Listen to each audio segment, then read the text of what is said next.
a game thing. Hello, everybody. Welcome back to the Erasmus Expeditions. We are here with episode number 22 of our Whispers and Fragments D&D 5e game. This takes place in the world of momentum, a world that is dying. I'm very excited to get to this. We're going to have a really fun little game up front, I hope, and then the second half we'll be going to hell. By the way, this game is going to contain mature language, as it always does. That's not unusual, but what I want to stress extra hard this evening is that there will be mature content. Seriously. I'm hoping that this game gets to a point where it's disturbing and frightful. So, you've been warned. If that kind of stuff bothers you, you need to leave. I know that we are implementing lines and veils, and red light, green light, X card, a lot of safety tools into this game this evening, and I encourage the players to use that if you feel the need. On a happier note, we just officially passed the 2-year mark for this campaign. So, happy anniversary, birthday, whatever you want to call it. It's been a fantastic run so far, you guys, and I can't wait to finish the rest of this campaign. So happy anniversary. Thank you, Dodie. So I'm going to pass things over to my players so that they can introduce themselves, plug anything that they would like, etc., and then we're going to get this going. So we're going to start over on this side with the bearded gentleman named Jacob. Hello. I'm Jake from Mini Terrain Domain, and that's where you can find me when I'm not here. You can find me over there running a whole bunch of D&D on different nights of the week. And our special attention drawn to Thursday nights, where you can find Jeremy over there running or playing in our Dawnbringers campaign, where this week, tomorrow, we are super excited to have our friend M rejoin after about 4 months hiatus while they were out pursuing incredible life goals. You can actually check out what they were doing on Twitter. And then, we have all kinds of D&D going on over there. Alan can tell you more about what he actually runs over on the channel as well. And I am playing the Delver dwarf Katvaraad, who is sort of a teenaged, angst-filled dwarven warlock. Started out as a hexblade, and through series too convoluted for one character introduction, is now a celestial pact warlock. And I'm from hell, so I'm going home. Well, from the edge of hell. Yeah, it's close geographically. Maybe a little bit different. But, well, we'll just have to see how comfortable you find it. Jake, I love having you on the channel, man. Thank you so much for coming on and reprising Katvaraad. It's always a pleasure to watch you play a teenage girl. So next up, we have Austin. Hello, I'm Austin. I have nothing to plug, as always. No pithy remarks or smart comments this time. Just gonna say I'm excited to get back into this, and I'll be playing Bastrad. I was unable to attend last time, so I'm excited. I watched the episode, and I am super excited with everything that happened. Oh, I guess I do have something to say. Holy shit, they just pushed the freaking king off the edge. You guys, the dwarves. What the hell? But amazing. This is the way. This is the way. Yeah, no, they have spoken. So that's all I have to say. I guess I've spoken too. Thank you, Austin. It's always a pleasure to have you on as well, man. Bastrad has been a constant. I don't know. He's not really like a moral compass, but kind of like a fatherly figure in a fatherly way. So yeah, it's always a joy to watch you, what you bring. Complicated dad. Very much so. Poor guy, he's so lost. um, but yeah, man. And anybody who mentions a channel, by the way, you should be able to find the link to it in the description of the video down below. Please do go check their stuff out. It truly is phenomenal work, all of them. Next up, speaking of phenomenal work, Tim. Thanks for that. This campaign for me, I feel like that bass player that joined the band right before they got famous and just like lucked into it.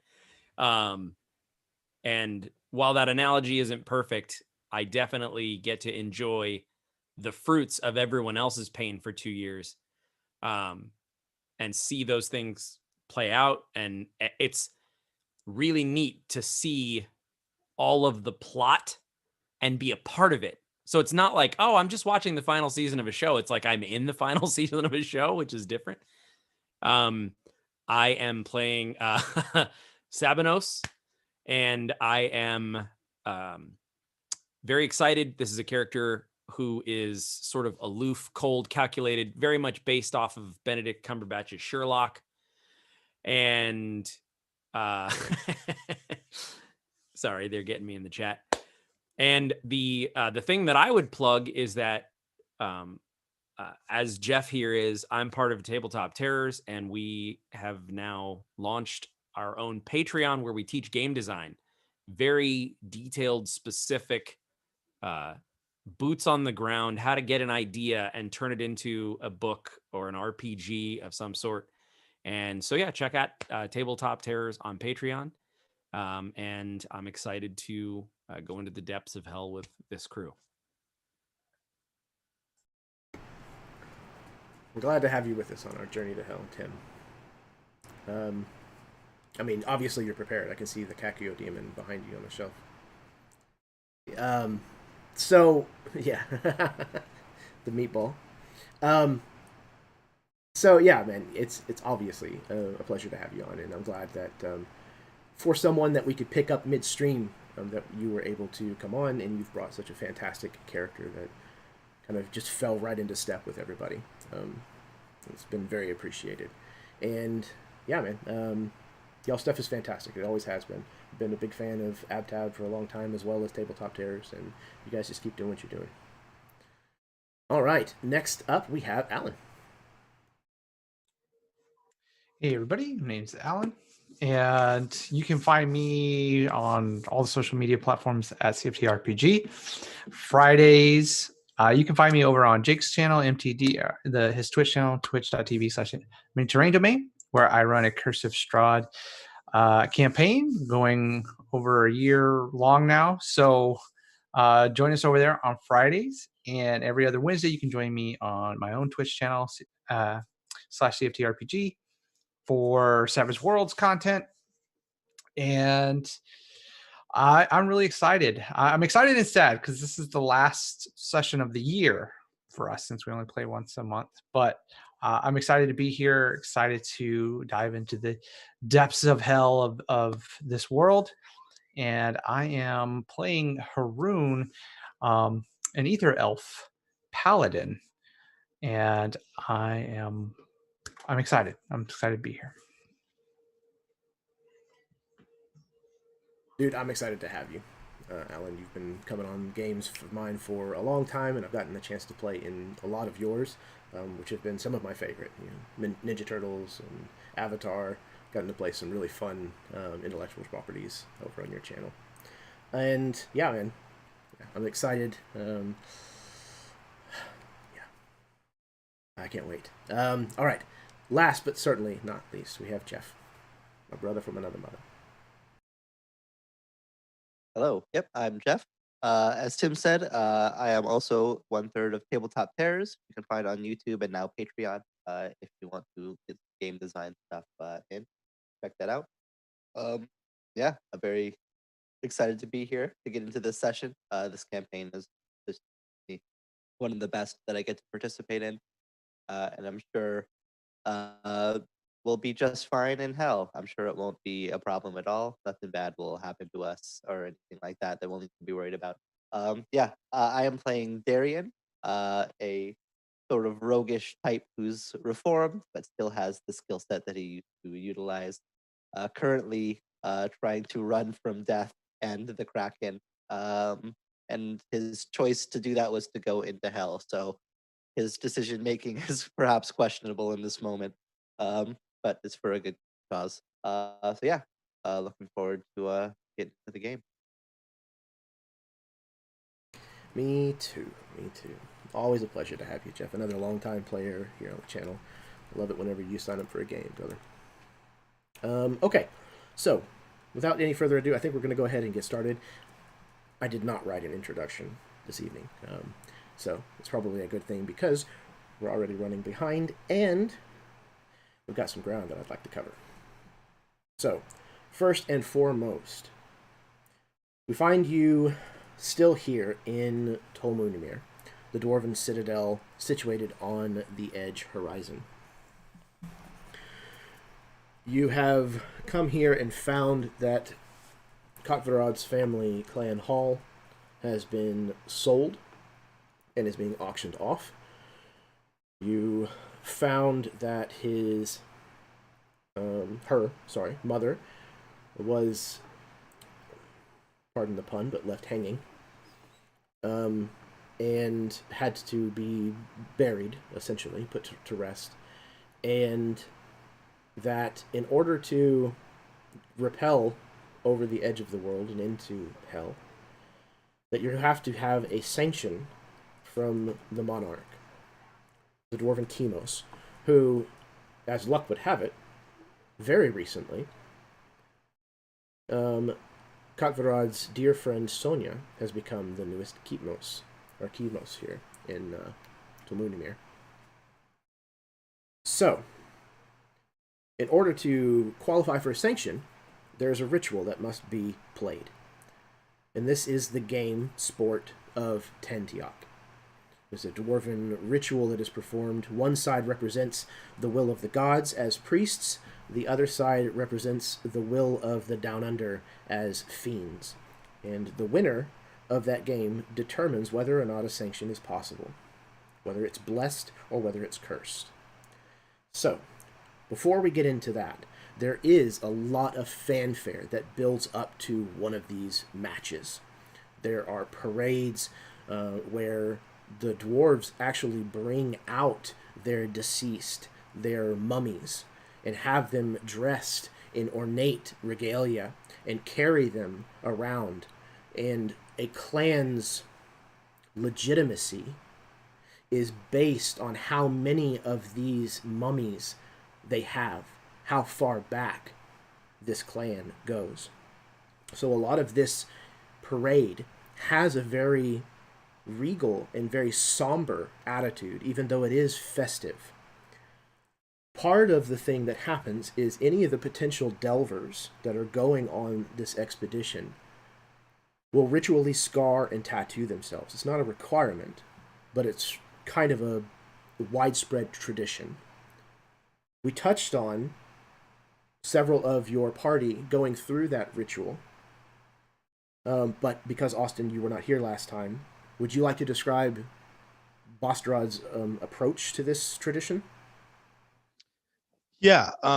So he disappears for a good long while with the person who's performing this tattooing, and when he returns, he has this intricate rune symbols that decorate from above his left eye on his forehead, taking up about half of his forehead, down the side of his face to the left side of his cheek.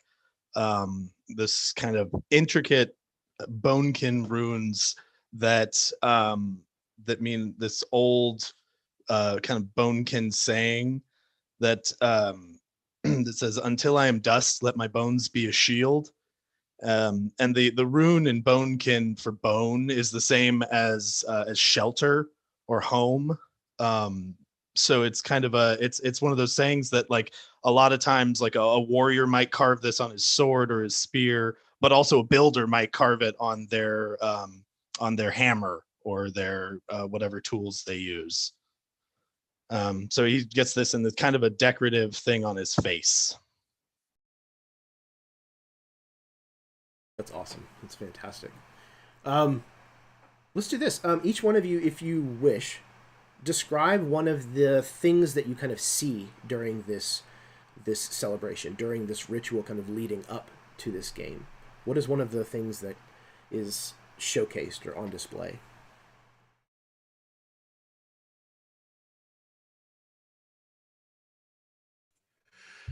I imagine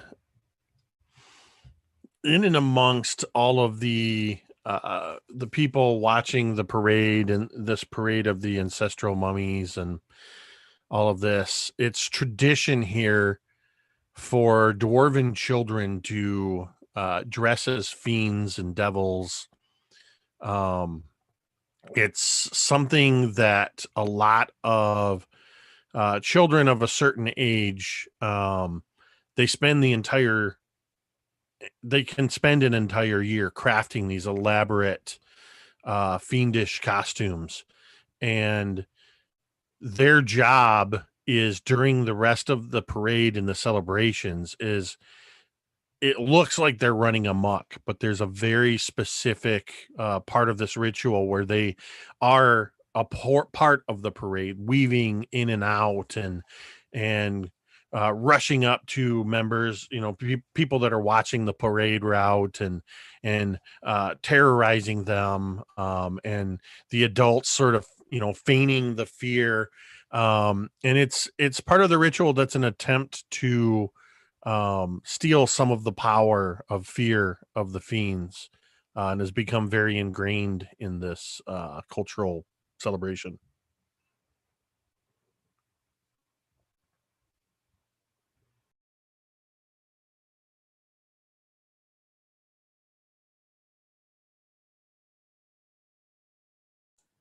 I imagine that there are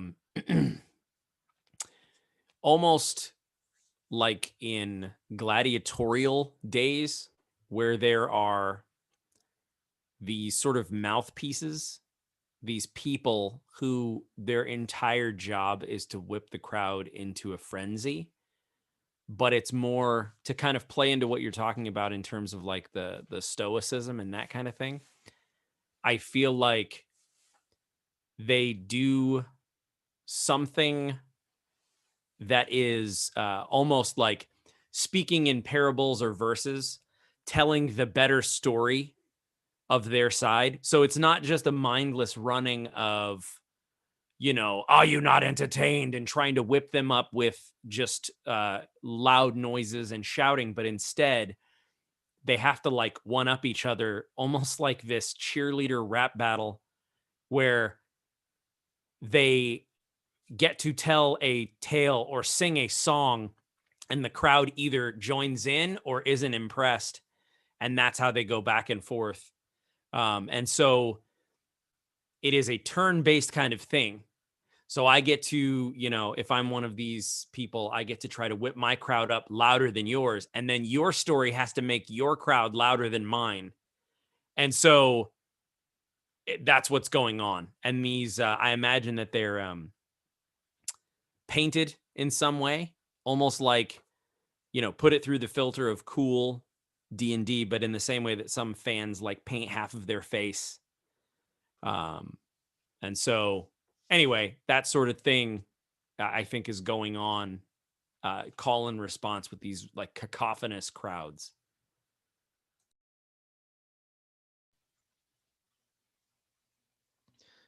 I imagine there are a couple places where people have erected sort of poles, like pyres, almost like little miniature pyres, and there are kind of like recreations of fiends, like these some of them are just imaginings, but like stuffed animals almost, and they're being kind of burned in effigy as a way of kind of promoting the good luck to the priests, and to the to the side for the delve. It's kind of a good luck charm to ward away the fiends and show them that we're unafraid. I can see these cavalcades coming through the different tunnels, and on these chariots or floats, there are generally about one or two gladiators. If it's like a really popular gladiator of sorts, they might be on their own, whereas like there's a duo or something like that they're on together. And as they kind of go by, people cheer, and you see different things that are just kind of like thrown in the streets behind them. And occasionally what they do is they actually have these baskets or urns that are on these cavalcades, where they're filled with these minted coins that have the clan insignia on them. And these gladiators will occasionally just like pick them up and almost like Mardi Gras, just kind of like toss them into the crowd.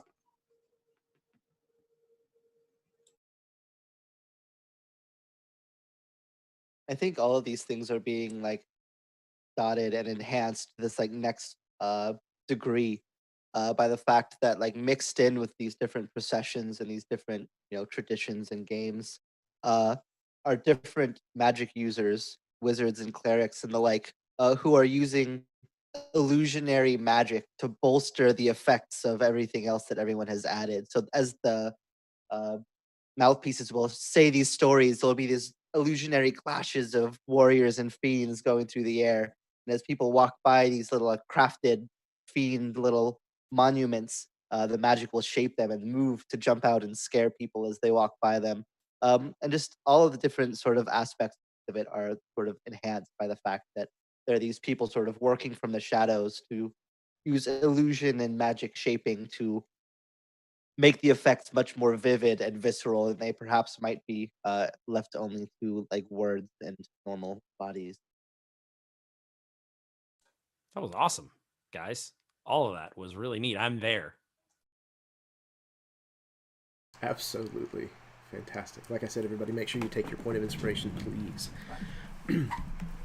It is within the town itself, the town proper, as the crowd begins to coalesce and gather, where we find everyone filing into this arena that is oblong and is made with raked seating, very much a Colosseum type building.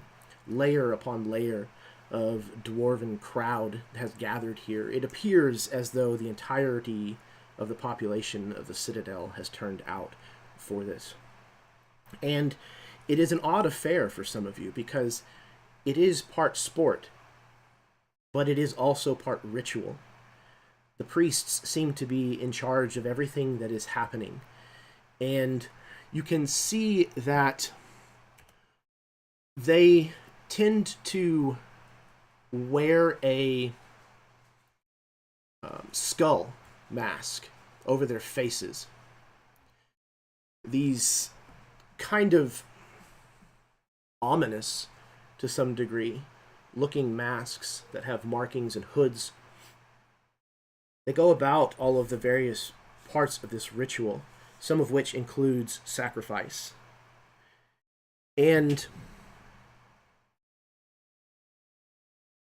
then it becomes time for the game itself to start. The players, 3 on each team, take the field and begin performing a dance. It's this dance where they squat low to the ground with their arms folded across their chests, and they perform acrobatic martial art style moves, somewhere between like a Cossack dance and capoeira, if you want to picture it. They put on this display, and they're wearing these incredibly elaborate costumes. The priests are wearing these also skulls on their chests that kind of covered the entirety of their bodies. The team that they go by are the Lamakachinek, is their official name.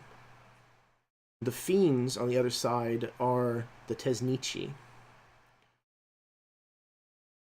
This is what the Lamakachinek arrive into the arena wearing. And as they're performing this bizarre kind of dance ritual, the jaw of this skull flaps up and down, almost looking as if it was speaking, as they kind of utter this bizarre, almost throat-singing style chanting. And the Tesnichi come in wearing large horns and feathers, giving them a very frightful appearance. But beneath it all, you can see that their foreheads has been painted with this black soot, this kind of mark. And these players seem to have a lot less protection on them. They're not nearly as elaborate with their costumes. And these players bear a multitude of scars on their bodies. So you arrive and see this parade continue. And we are going to play a minigame. This is the game of Tantiok. It is part sport, part ritual. If the side of the priests wins, the Lamakachinek, then this delve is considered to be sanctioned and can be given the stamp of approval by the monarch. If the Lamakachinek win and the delve is sanctioned, the players that formed the Fiends side will be sacrificed. One of them will be elected to become the filter that will be sent with you into the Down Under, the Minst Kona, intended to draw away the Fiend's attention as much as possible and absorb it. If, however, the Tesnichi win, the Fiends, then it is considered an ill omen. The delve is officially cancelled, and the people who played on the Fiends' side are set free to appease them. So,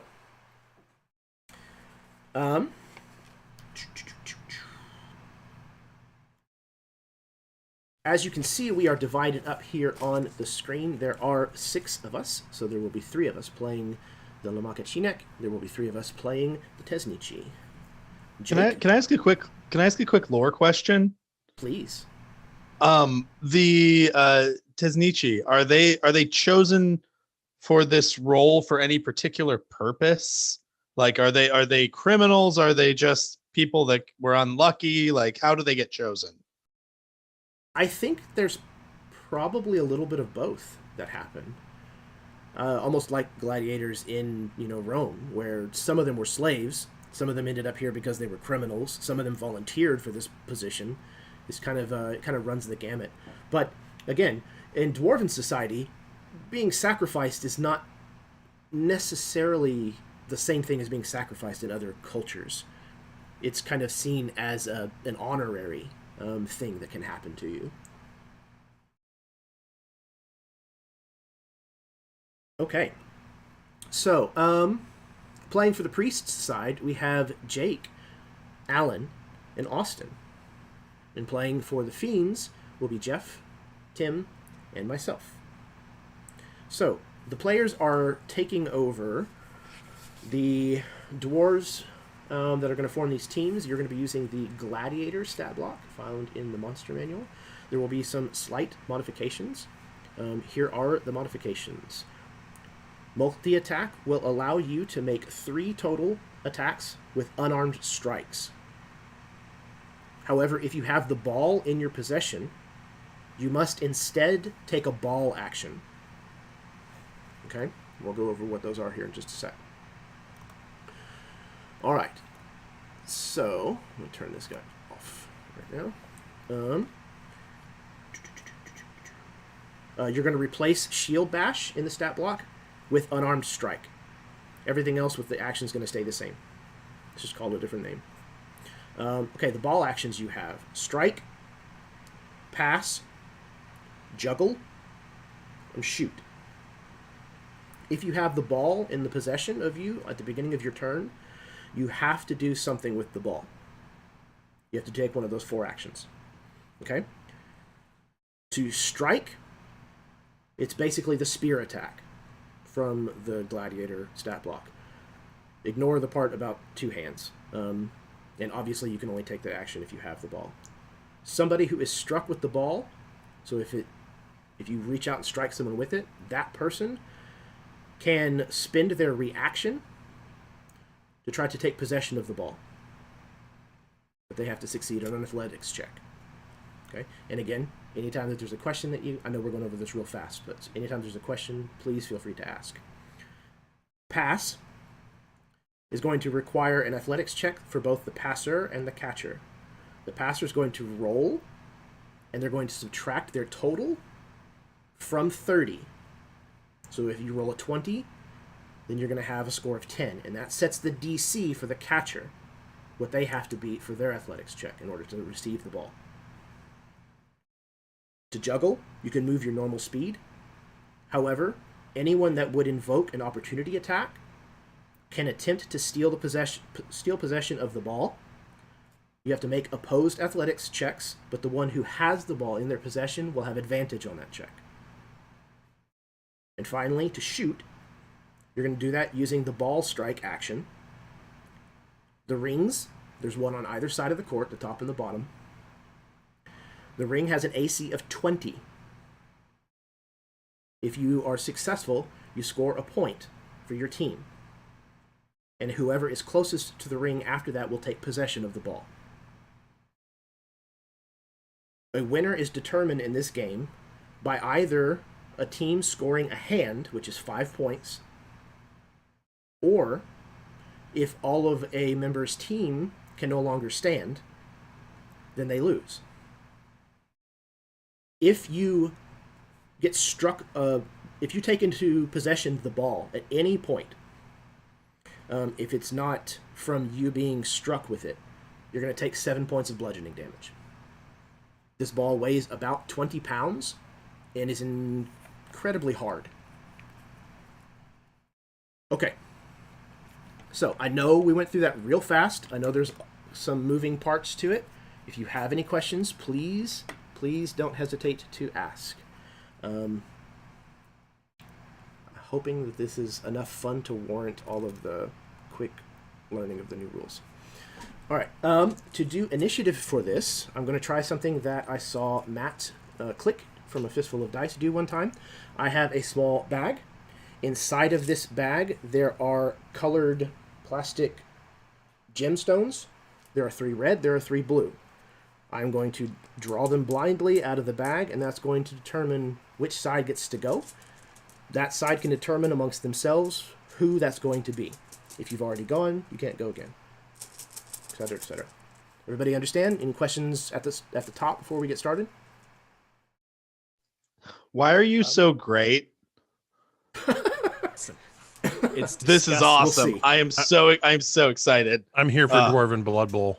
I am so freaking here for this. It's wonderful. I hope it turns out to be a blast. All right. So, I do have a quick question. yes, please. When you say the normal actions when we don't have the ball are changed to unarmed strike, that means we're doing normal unarmed strike damage too Yes. for that? No. Okay. You'll still be doing the shield bash damage because it's a D4 for being an unarmed strike, but also they're a brute, so they get an extra damage die. So it's 2d4 Okay, so the plus 2d4 4. plus 4 Mm-hmm. that Yeah, we're that's making correct. unarmed strike. Yes. Okay, cool. Just And wanted that's, to, headbutts, make sure. elbows, like, it's kind of in all things. Again, this is based off of, like, the Mesoamerican I think it's just called the Mesoamerican Ball Game, but it's meant to be Bloodsport. So, yeah, absolutely. Perfect. Okay. In that case, I'm gonna turn this guy back on real quick. One of the priests kind of approaches the podium, and the crowd kind of falls to a dull roar as he puts his hands out wide to kind of call for their reverence. And as a silence kind of falls over this stadium, he lets that pause hang for a considerable moment. We are gathered for the rite of Tantiok. The crowd goes ballistic. They are throwing things, they're clamoring over one another. Most of these dwarves are likely already drunk or high off of ether, or both, and are bloodthirsty. And with that, the ball appears and is dropped right into the center of the court.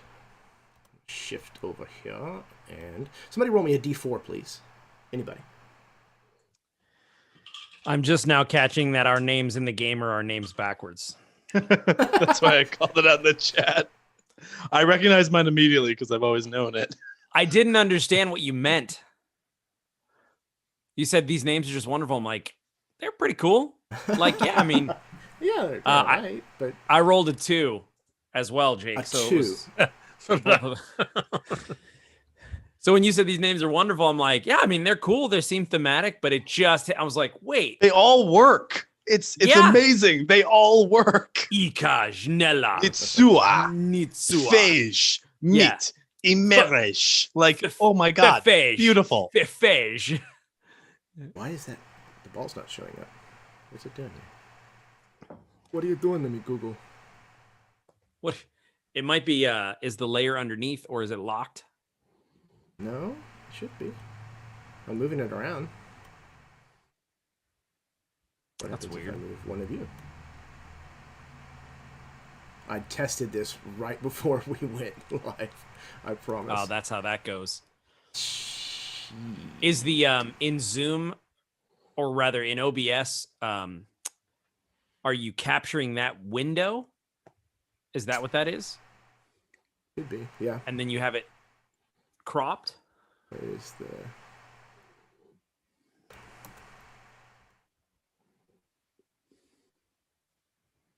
Yeah, it's a window capture. It's That's weird because it should update. It was updating before everybody was in the call. Hold, please. We're experiencing technical difficulties. It's not one of my games unless there's something that goes wrong. Aw. This is the part of the Tantiak match where all of the players do intimidation poses against one another.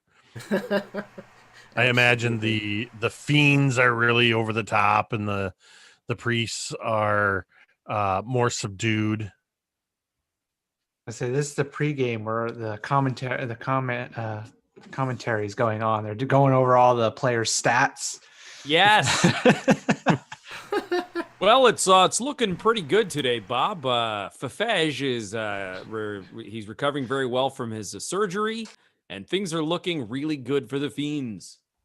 They're just Yeah, on I the field hear he's stretching. really hoping to get sacrificed later on today.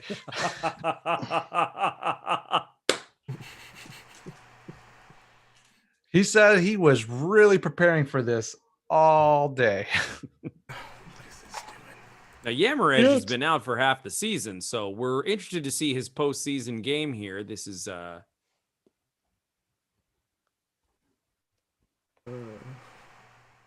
actually I got a little bit of money riding on my fantasy Tantiak league.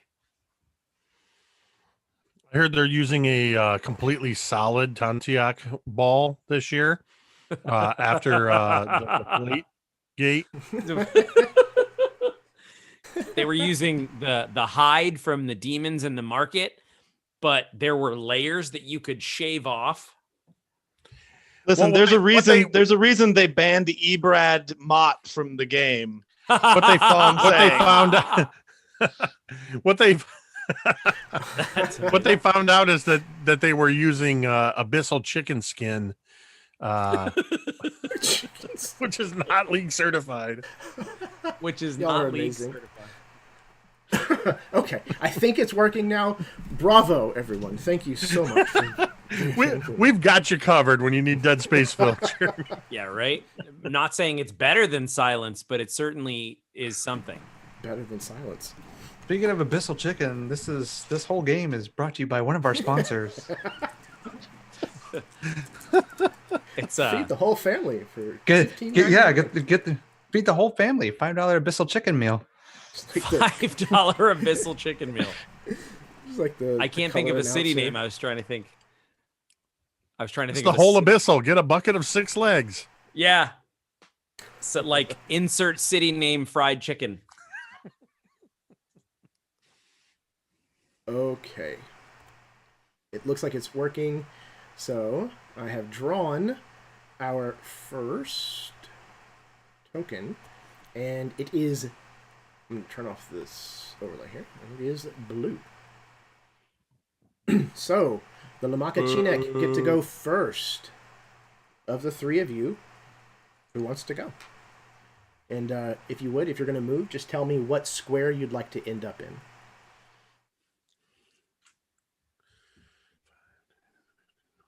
These are 5-foot squares, I assume.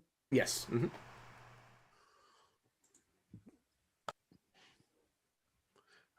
I imagine that early possession is a major advantage here. And when the whistle or whatever it is, the Mayan death whistle sounds, Ikaj looking at the others and just with barely making a sound, just taking that deep breath of air and just sprinting straight for the ball.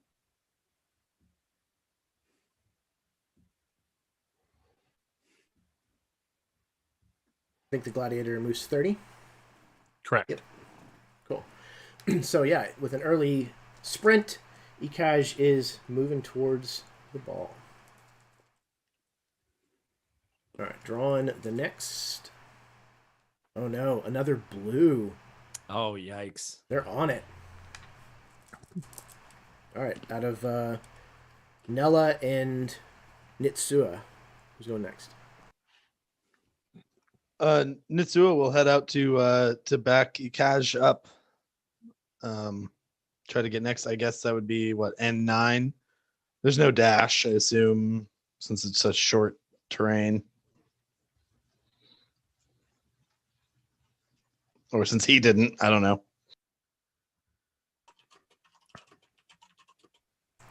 Okay. So yeah. Also sprinting straight dead forward. Neck in neck with his other teammate. Nitsua pushes forward. Okay, next is a red one. Alright, Taznichi. Start up. Who's going? What are you thinking, Fafej?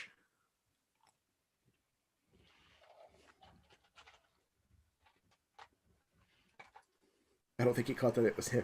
Oh no, there he goes. Oh, I just sat back down. I know that we were already Oh, I'm sorry. into Yep. it. Yeah. So 2 of the Lamaka Chinek have rushed forward, and it is now our go.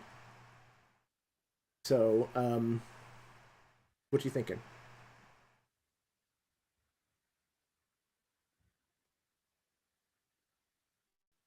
Mitt, you want to go? You're kind of in line with the ball. yeah. So, sure. Can I take a dash? Like, or is that, are we playing without regular movement rules? Yeah, just because the other 2 didn't take one, I think let's just play without it. Okay. Thanks, guys, for not thinking of it. Now I Thanks. get punished. Great. Hey, I mentioned it. I'm kidding. I'm kidding. So what I'll do then is, and they're trying to get it into that black ring next to them, or you're So saying there's one on each side? Yeah, so in line with the ball. So in K5 and K10, we're looking down at the top of those hoops. So the black circle Understood. you're seeing is the shadow. That makes sense. Now, it doesn't matter which one we score in, or do No. we have one? No, it doesn't Okay. matter. And from either side. Okay, then I will take a move as far as I can directly toward the ball.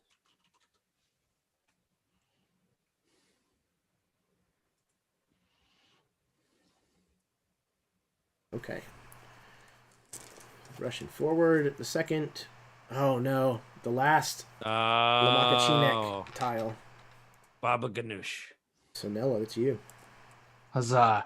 Nella, who I imagine this dwarf female looks like. She's kind of got that kind of dark grayish skin, living down here in the down under. But I imagine she's clean shaven head and she looks like Furiosa. She's got like this ashen painted bald head that's just like eyes up. And she's going to move to the P8 square because she wants to hang back. So if one of her companions is able to grab the ball, they could pass it back. All right. So, what square are you thinking? P8. P8. All right. So P as in Paul, 8. Yep. Just a smidge back behind. All right. Yep. Kind of formation, if you will. All right. Fez, you want to go next? Or you want to go last? Sure. All right, go for it. So Fedge will also, I think, rush into action, just moving straight up alongside his other fiendish teammate. And then he will see the others already gearing up, expecting contact to come soon. And I guess this is just follow normal like 5e combat action economy. Yeah, with the exception of the dash, I think so. Yeah, cool. So then, seeing how close everyone is now getting, will I think ready in action that if one of the opponents comes up block, he's gonna get ready to sock him in the face. I'll just ready in action. If somebody gets within attacking range of me, I will attack. Excellent. All right. So as you kind of wind your arm up, then Imerej is also going to move up. Going to slide just a bit over, almost as if to intercept Nitsua. Okay, so we are up to a new round now. Drawing the first. Yes, it is. Okay. It's one of us. It says Nietzsche. Mitt, you got this? Let's do this. So, I'm gonna go up and grab the ball if I can. Absolutely. All right, so it's 5, 10, 15 gets you to the ball. We'll call it maybe another 5 foot to pick it up. It is heavy, so that's 20.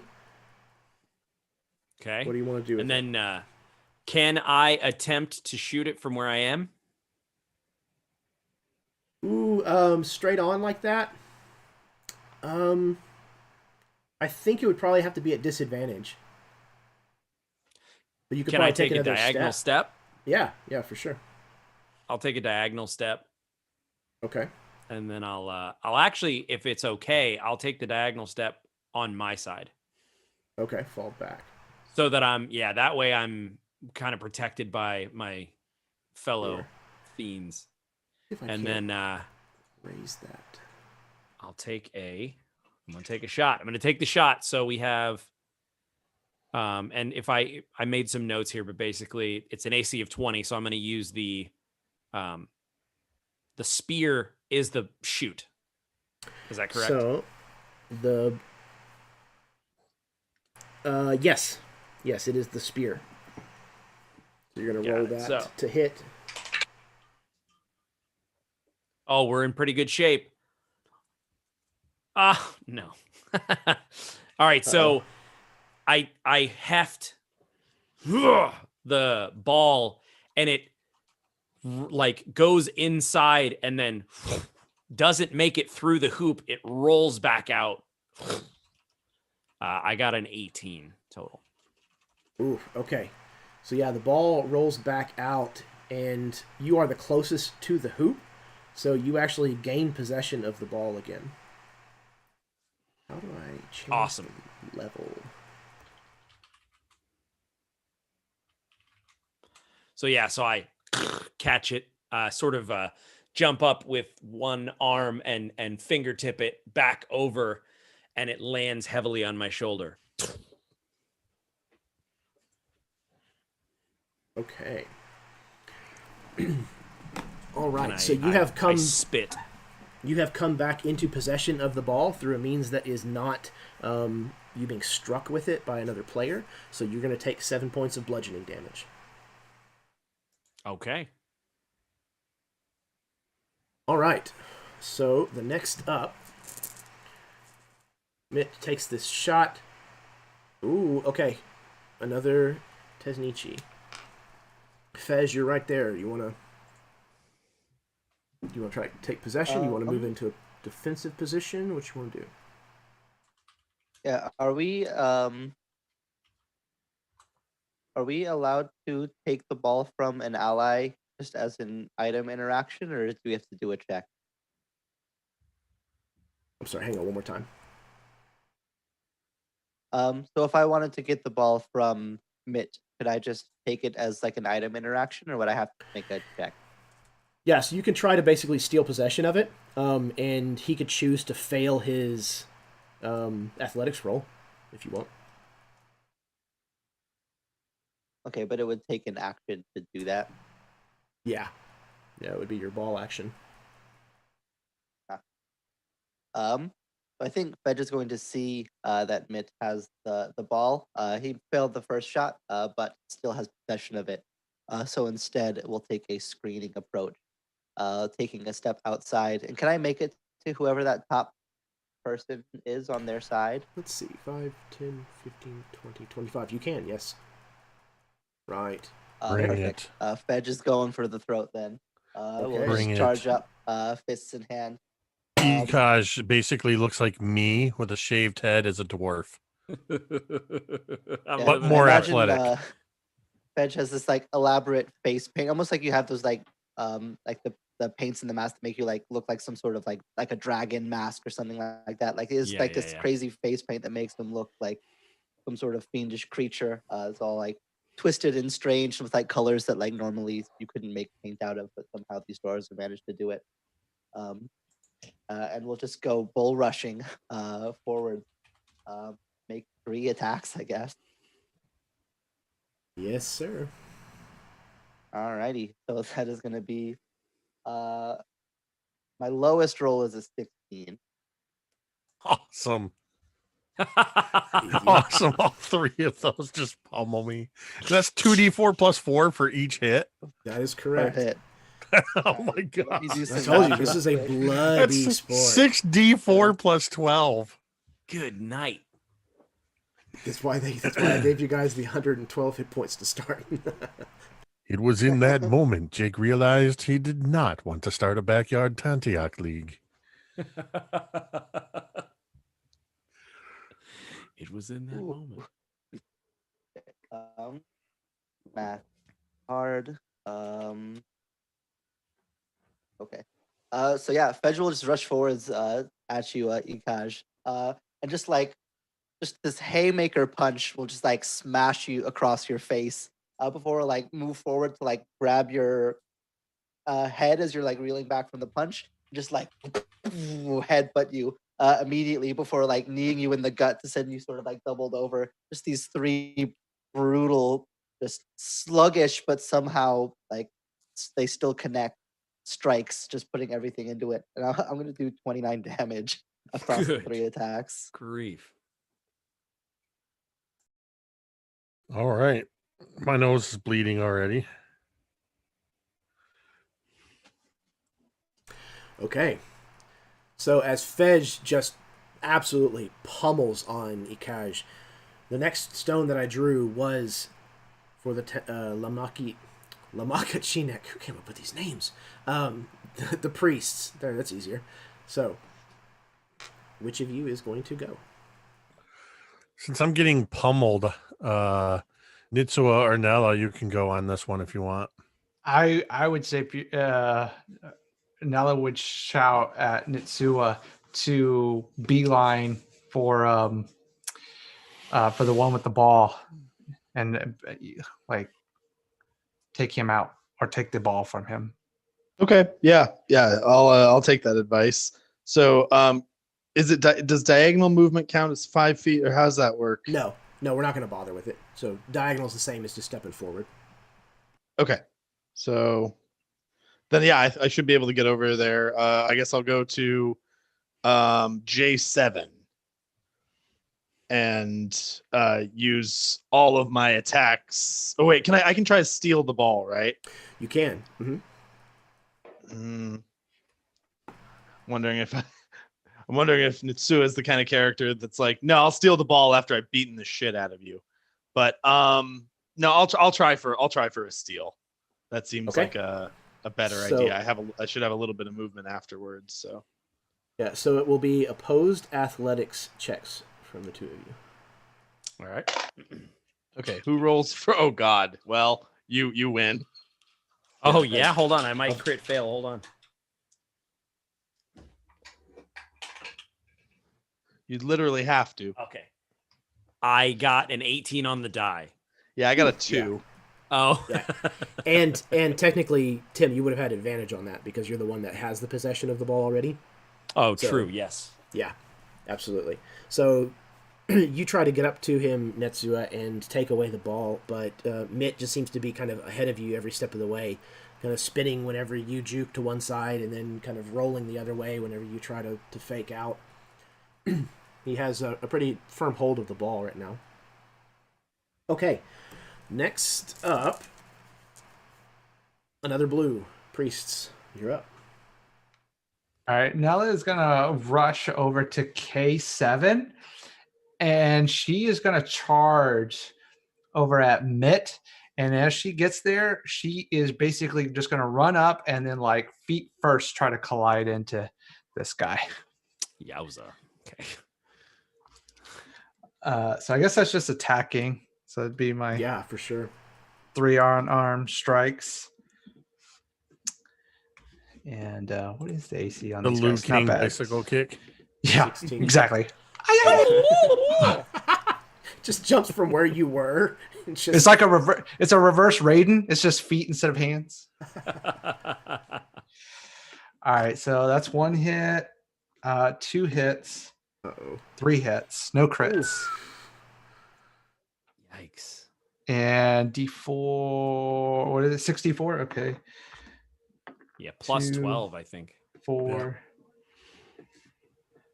7, 10, 13, 14, 15 plus 12. 27. So 27. Yikes. And Jeremy, I assume that we don't get the reaction of the parry that the gladiator gets. How does it read? I feel like it basically just lets me add +3. +3 to, so it's just a reaction to add a 3. So let's do this. If you have possession of the ball, you have access to that. Because you actually have something it says something about having a melee weapon. Yeah. Yeah. You must be wielding a melee weapon. So that's perfect. Yeah. So if you have the ball, you can use that. What I'll do is for this one, I'll say that it's a new rule starting now. So I'll let Alan's damage stand, and then that way everybody knows it's possible, because that might impact if he would have attacked me or tried to take the ball, you know? So you said it was 27? Yes. All right. Good grief. Yeah. I doubt anybody's going to be reaching a hand anytime soon. We'll see. Okay. 50-50 shot. Next up. That's the last Tesnichi. So that would be Mirage. All right. So I think, yeah, I mean, just it's kind of becoming an all-out brawl since the ball is in somebody's possession. So he's going to move up here to, I believe that is Ekaj in J7. No, I'm further back. Oh no, at, you're right. You're at N7. N7. That is J7 is Nitsua. Nitsua, yeah. Nitsua. Thank you. All right, Austin, coming for you, boy. Uh-oh. All right, 3 attacks. Likewise. What is the bonus? 7. Okay. So the first one, he misses you. The second, however, is going to make contact. And the third... Oh, it's another miss. Okay, so just one connect. He's going to deal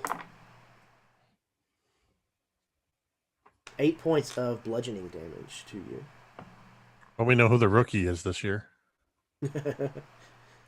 This season. Okay. So the next question, or it's the only person who hasn't gone yet, which is Ekash.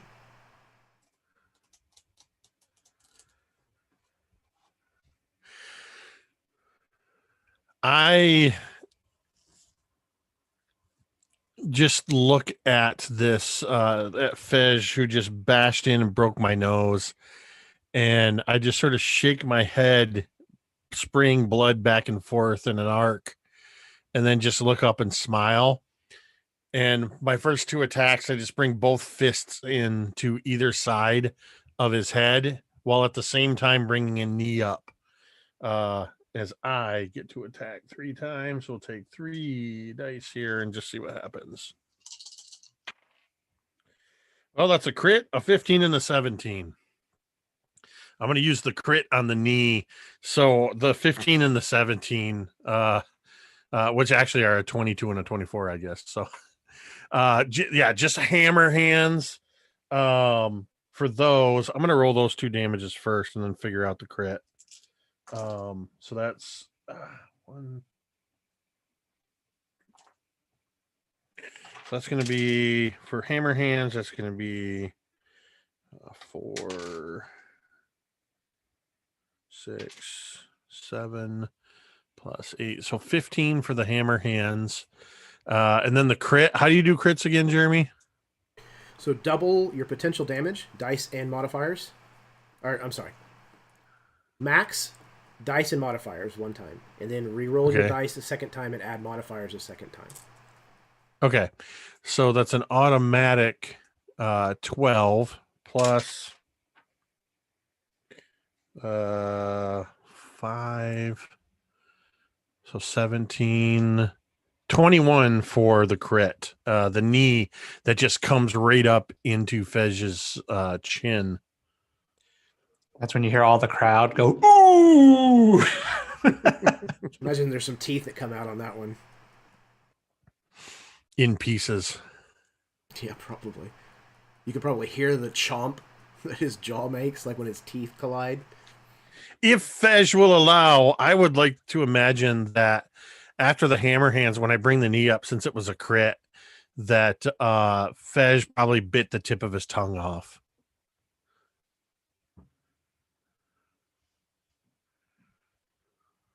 Yeah, and the crowd absolutely goes wild about that.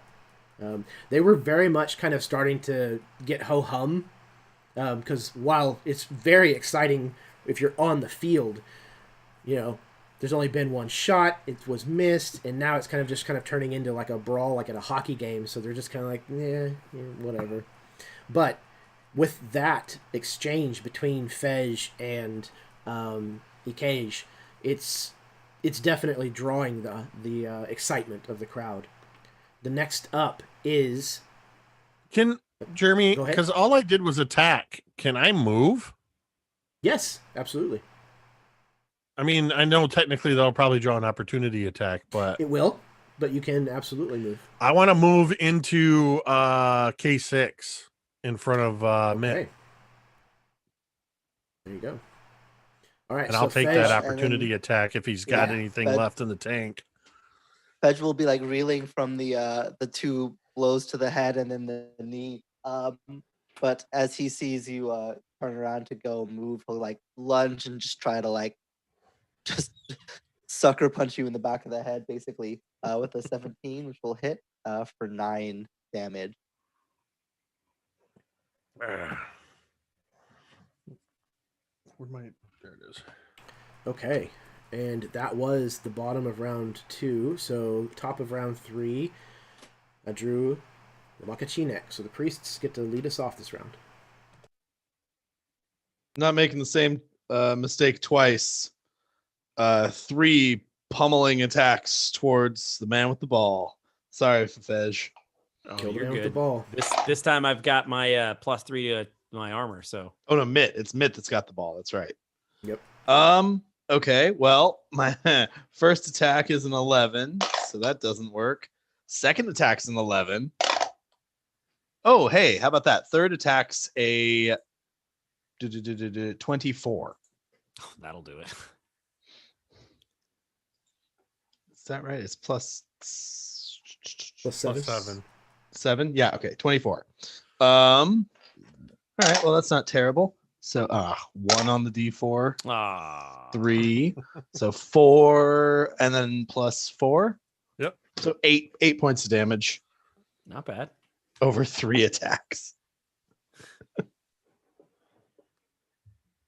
I'm gonna stay right here. Actually, no. I will move 5 feet just to I7, just to kind of cut off any avenue of escape. All right. There you go. Okay. Next up is Red.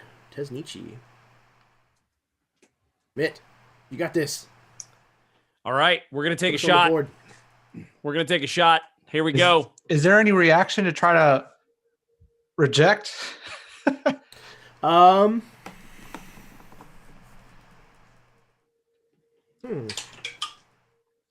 that's a nat 20, by the way. Oh, okay. So you can Don't let that sway Yeah. your answer. You can attempt a spend a reaction to try and basically take possession of the ball. So you would need Okay. an athletics check. Posed athletics? Opposed athletics. Once again, Mitt has possession, so he'll have advantage on this. Okay. Okay. And would that be both of us that are right next to him could make that attempt? Yes, I would say so. I'll wait and see what Nella does. Okay. All right. Athletics. Okay. Ooh, With yeah. my +10 athletics, I have a 24. So I rolled with advantage. The first one I rolled was a 21. The second one I rolled was a 28. Ooh. 18 on Okay. the die. Okay. So, though it is a valiant attempt by Nella to try to swat the ball out of Mitt's first attempt to kind of go up and pitch it, Mitt manages to basically just kind of like shoulder push him off. And you wanted to also try, Ikash? I don't think I will because I think it No? to me it looked like Nella had it, and Okay. Hesitated so for just I too imagine long. I'm already looking at other defensive or offensive options, and Hmm. I completely missed that Mitt's taking the shot. Perfect. Okay. And free and clear, Mitt, you jump up and toss this ball. What does it look like? I think it is it's a situation where it's pushed through. Like I get the alignment perfectly. Like I jump higher than it looks like someone of my stature would be able to jump. And I sort of shot put it very hard straight through like a swish, like, and I think it comes out the other end, probably quite hard, maybe even bouncing to like, M6 or something.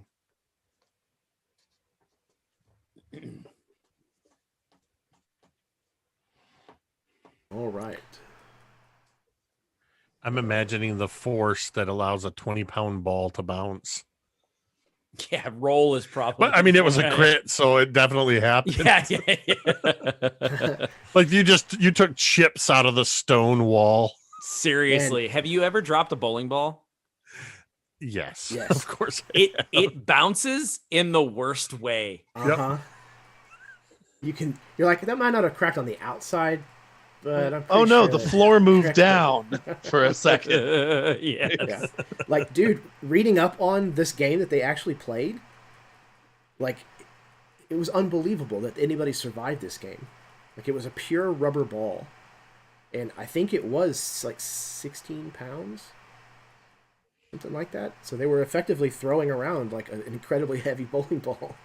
Medicine rubber. ball, dodgeball. They Insane. bounced it off of their hips. Okay, so it is going to be another Tesnichi. You want to go, Fej? The ball's right next to you.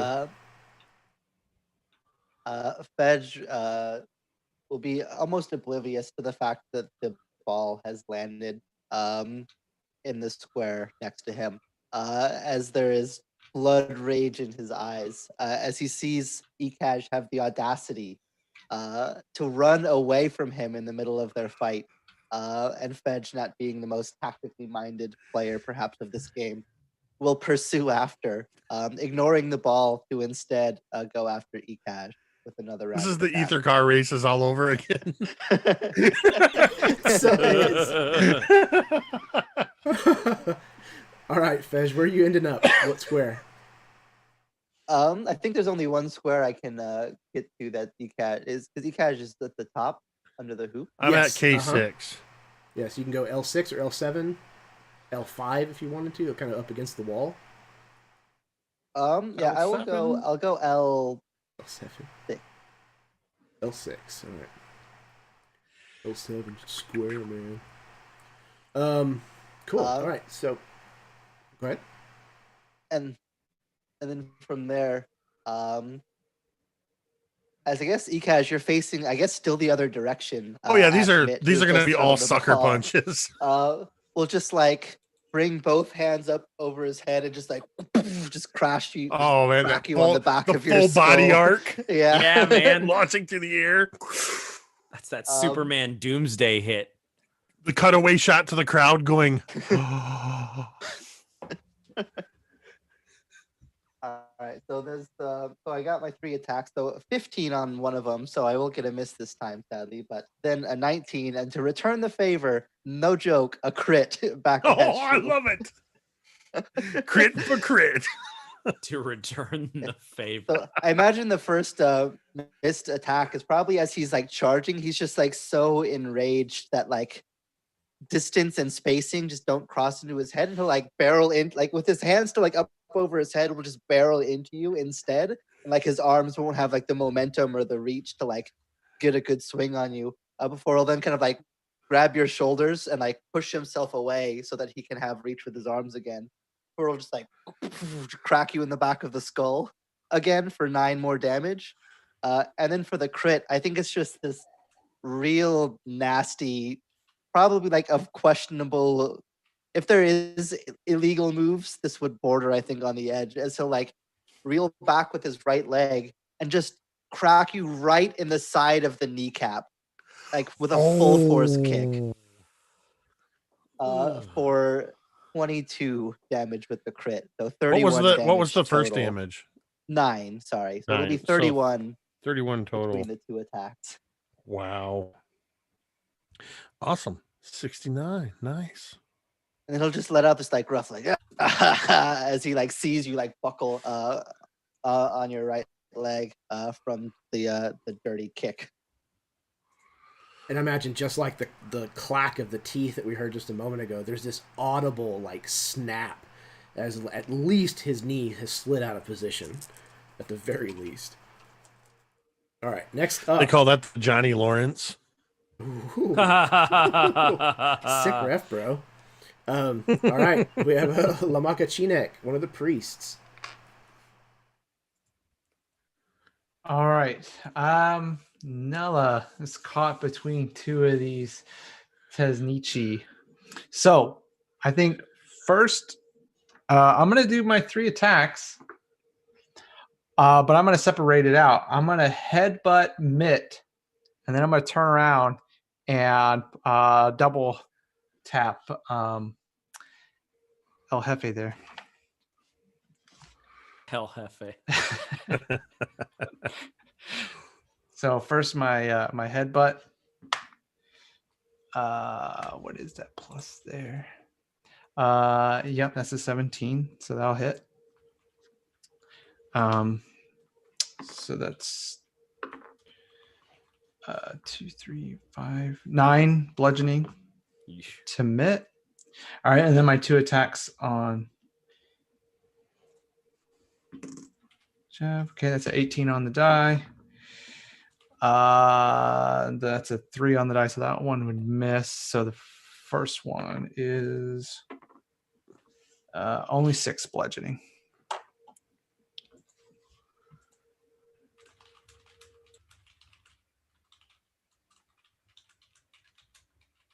All right. So as this horrid brawl ensues, the crowd is getting into it a lot more now. There's been a point scored, and there's several of the people that are bloodied and looking worse for wear. So this is definitely what they came for. The next that I drew is one of the other priests. So it is blues again. I would like to try the ball. a very dangerous maneuver. As I am between both Mitt and Fej, I'm going to move up against the wall around Fej, grab the ball, taking both opportunity attacks, ending up, I believe, with the 5 feet of picking up the ball. I should end up on M8.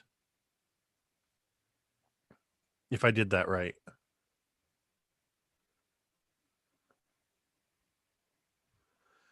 So I'll take the opportunity attacks from both of the the fiendos. Mm-hmm. Get in, boys. Sticking. Sick balls, Chopper. That's a 16 on the die. Ooh. So that first one hits. Let's see here. Yeah, I don't have the ball yet, so I can't even parry it. For me as well. So I will also. Oh, no. I mean, yes. 1 on the die first roll. Yay, 4. So 4, 5. So that's a total of 9 damage from me. Okay. And it'll be another 8 from me. As you go around Fedge to grab the ball, he'll go to try to grab you to stop you from moving, but not being able to get a good grip on you as you move out of his reach. He'll just claw at your arms with these fingernails that are almost claws. They're just jagged and they probably haven't been trimmed. Who knows even how they got so messed up, but they're bad enough. He'll just rake down the sides of both of your arms with these razor nails Nice. and leave a couple solid cuts down both sides of your arms. Definitely. Now, was it an action to pick up the ball, or can I shoot? No, I think picking up the ball might be a bonus action. We'll just handle it like that. You call it 5 feet of movement earlier. Yeah. Which would put him right where he is. And so I've got 5. I'm within range for not to have disadvantage. 5, 10. Yes, that is Correct? Mm-hmm. Okay. I got to figure out which die to use. I'm going to use my Atcon die. Nice. Take a shot on this thing. That's the +7 to hit. That is a 19 on the die for a 26. Okay. My man. All right. So, let's see.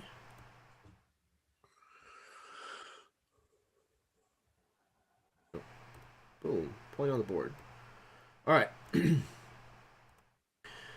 So, it looks like you and I are equidistant from the hoop. Yeah. Wait, which hoop are you going for, Jake? I was going for the one at K10. Okay, K10, I figured the that's lower what you one. were doing. Yeah. Yeah, I'm not going to shoot over the furious Fej. Just wanted to make sure. I was curious because I was wondering if it would land on one of them. Jake, who Okay. doesn't sport, totally shoot over an opponent rather than the opposite one, but Okay, so since you and I are equidistant away from the hoop, and the rule is whoever's closest is who takes possession of it, roll me a D4. 1 or 2 is me, 3 or 4 is you. all right. D4, that's a 3. Okay, so it bounces back into your possession. I don't know how that works, but whatever. I don't know either, but I think Ikaj just looks actually surprised to see that the ball just took a weird bounce, seemed to defy physics, and landed back in his possession. So Wizards did it. there's this moment where Ikej just looks over at Yumarej and just kind of smiles and shrugs. Austin actually hit a plausible explanation. It goes through and has backspin, so it hits the ground and rolls back to you. Yep. There you go. There you go. Perfect. Man of the hour. Okay, so that leaves it's just me, I think. Imarej. So Imarej is going to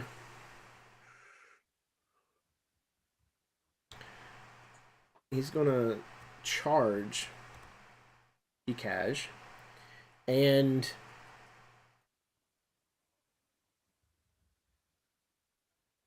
I think since I don't think he's going to try to take possession. We're tied at the moment. I think he is just going to come up and try to waylay on you. Do it. Okay, that's a hit. Touch your tongue to mine. That is a miss, and the final is a hit. So 2 hits incoming. All right. 5 and 4 is 9 on the first. 5 and 4 is 9 on the second. So I think you are surprised whenever you catch this ball, but you might be a little more surprised when right behind the ball, Imarej comes running and leaps towards you, both hands up, and brings one hand down on either of your collarbones, but misses the headbutt that was intended to follow up. Absolutely. Okay. All right, so the gems are going back into the bag. It's getting a little shimmy and a shake. Ooh, a shimmy and a shake. Oh, yeah, you guys are special to me. First up is You guys are special to me. Tesnichi. Which one of us wants to go? I'm down with whoever. I think I'm farthest away at this point. Yeah. I'll go again if Fish. you want. She still Let's got make the it taste of happen. blood in This your is mouth. a grudge match now. I wonder what's. I wonder what he's fuck gonna this do. game. I wonder what he's gonna do. I wonder. So He's like frothing blood from the mouth.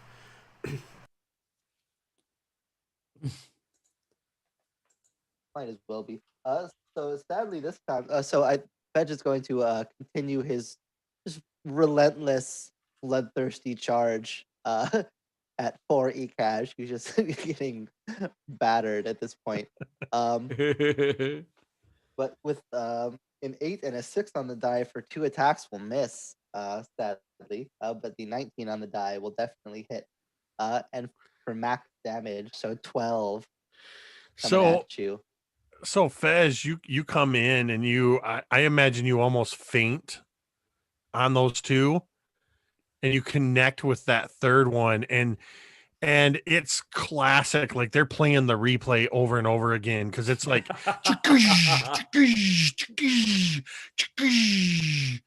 and when you land in from your strike, you just see Ikaj holding the ball, just go. His eyes are going in 2 different directions, and then the next sound is the ball going kathud at his feet, and Ikaz just goes.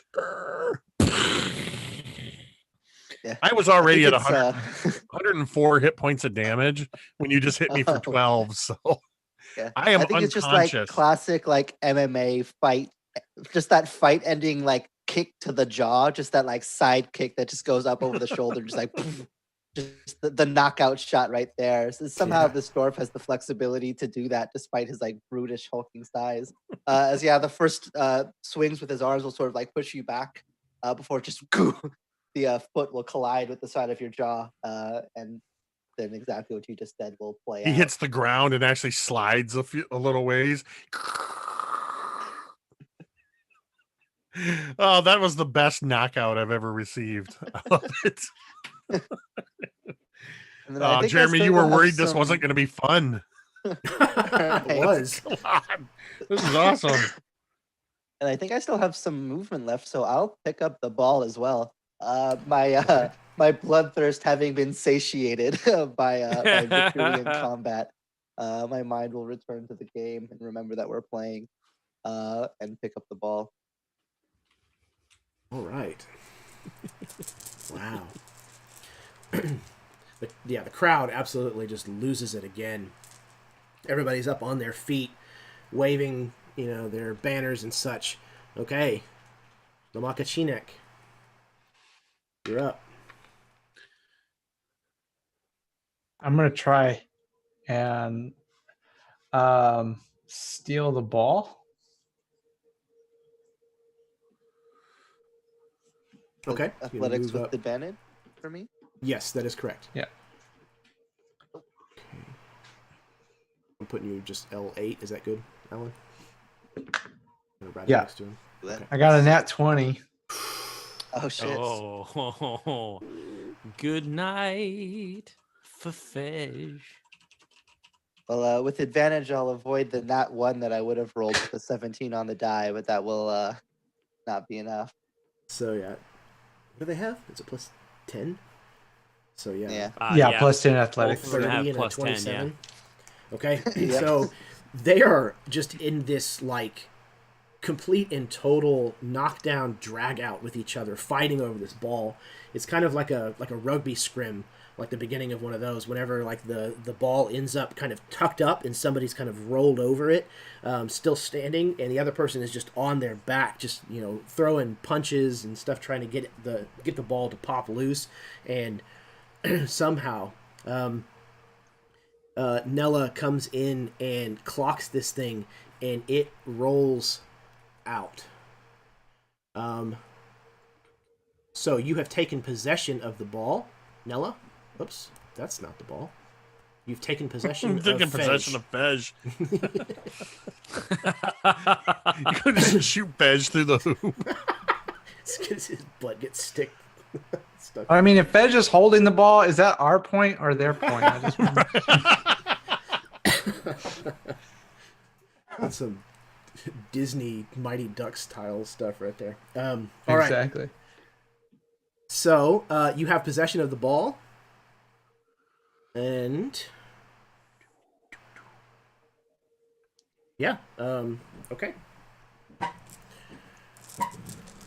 Let us see what happens next. Uh-oh. Lamakachinek.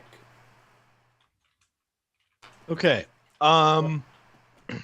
Can I use one of my attacks to try to shove someone? Yeah, absolutely. I guess Mitt specifically.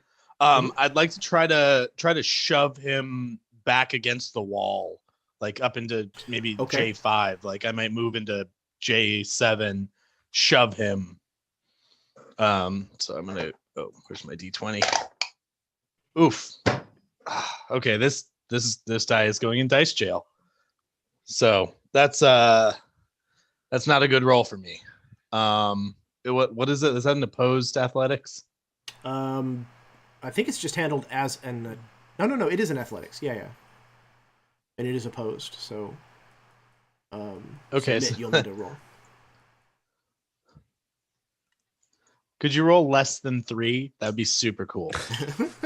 We'll see. I mean, you never know these days. 10%. Okay, no, that's a 15 on the die. Yeah, unfortunate. Okay. Well, in that case, I guess I'll use the second one. Oh no.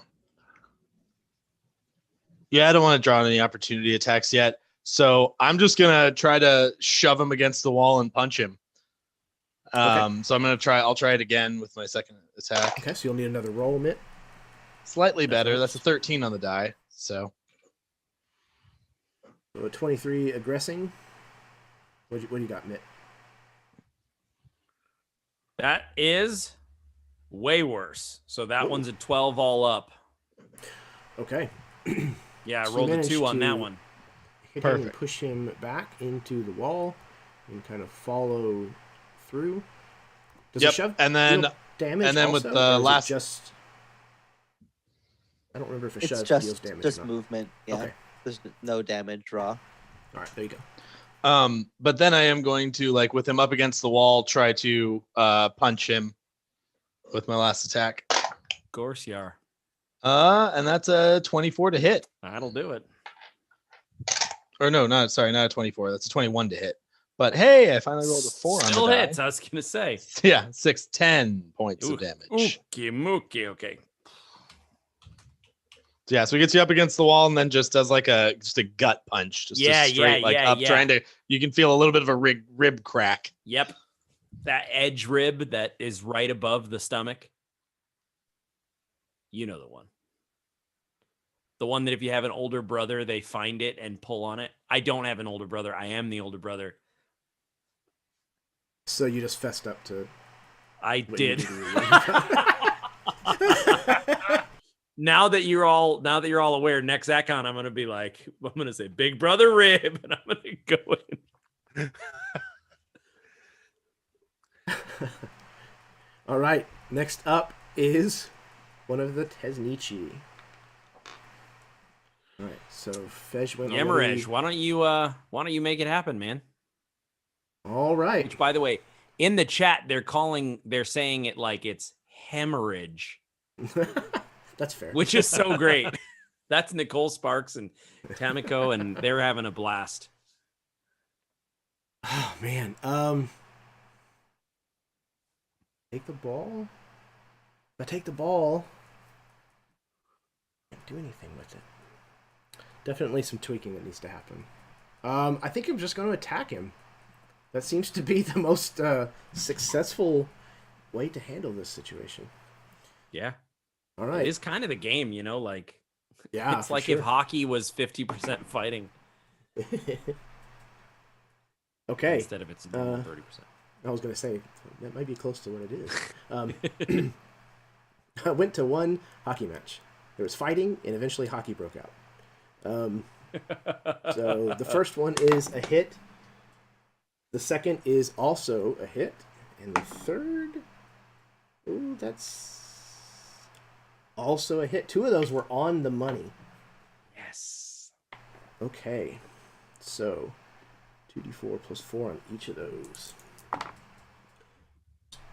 3 and 3 is 6. And 4 is 10 plus 12. 22 points of damage. Yikes. Mitsua.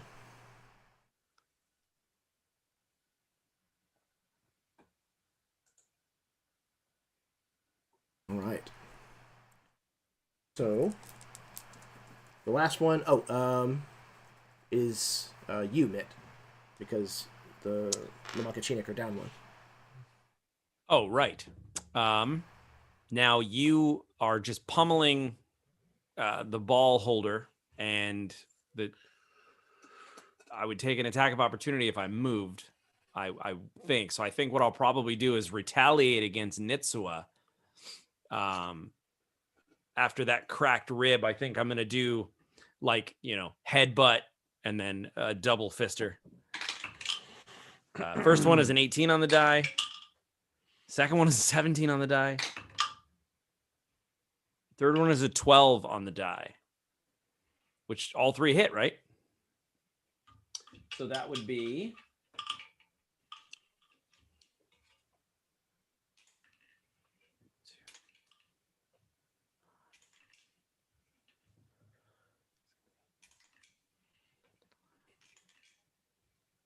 wow. Yikes. That's 28 damage all up. Cuts to a close up, and you see a cutaway view of the inside of his body and that big brother rib getting cracked. Yes. That Mortal And then the one on Kombat, the other side too. like that's Nella. Yeah. whoever pinned me against the wall. I think it was Nitsua, That's wasn't it? Nitsua. Yeah, that was me. Oh, it's Nitsua. Okay, yeah, you're right. Nella's down with the ball. Okay. Whew. Still And good, that'll be Nitsua? the end of my turn. Yeah. Actually, I can take a 5-foot step without provoking an attack of opportunity, right? Am I As playing long the as it's wrong not edition here? away, yeah. Yeah, so what I was going to do is basically just go diagonal down to K6 just in case someone tries to pass me the ball. Okay, there you go. I don't know that would matter. It just feels tactically right. Just picture Nitsua's blood still dripping from your hands as you go, I'm open. Hey! I'm open. He's missing teeth and like Yeah. fat lip. I'm open. Oh, Looks like Rocky. Stallone at the end of Rocky. hey. Maybe I'll shoot the ball, maybe I won't. So That was a we've good got Rocky. Tesnichi. So one of us. I can give it another go here. Make it happen, dude. So as Nella will have stolen the ball before being like promptly battered by Imarej, Veg will like in this like small moment of clarity he had after beating Ekaj and getting the ball, will like immediately have that like calm focus taken away as the ball is ripped out of his hands, sending him back into a rage as he has a new target now of his fury, and will join forces with Imarej to continue to attack Nella with 3 attacks. I got a 14, 14, and 18 on the die, so 21 and then 28. I'm gonna do 21 and yeah, even with the reaction, Barry's that's not not gonna gonna, get that's you not gonna there on help. this one, yeah. Yeah. And that's gonna be a total of 29 bludgeoning damage. As first, just an elbow to the side of your ribs before another step back, a kick to the exact same spot in the ribs he just elbowed, before then just like running in to like just pummel you in the back. That's brutal. As we have you surrounded over here with the ball. Yeah, I imagine like she probably just like locks her arms in a death grip around this ball and she's just kind of like turtling it as she's just getting pummeled, trying to hold on to it.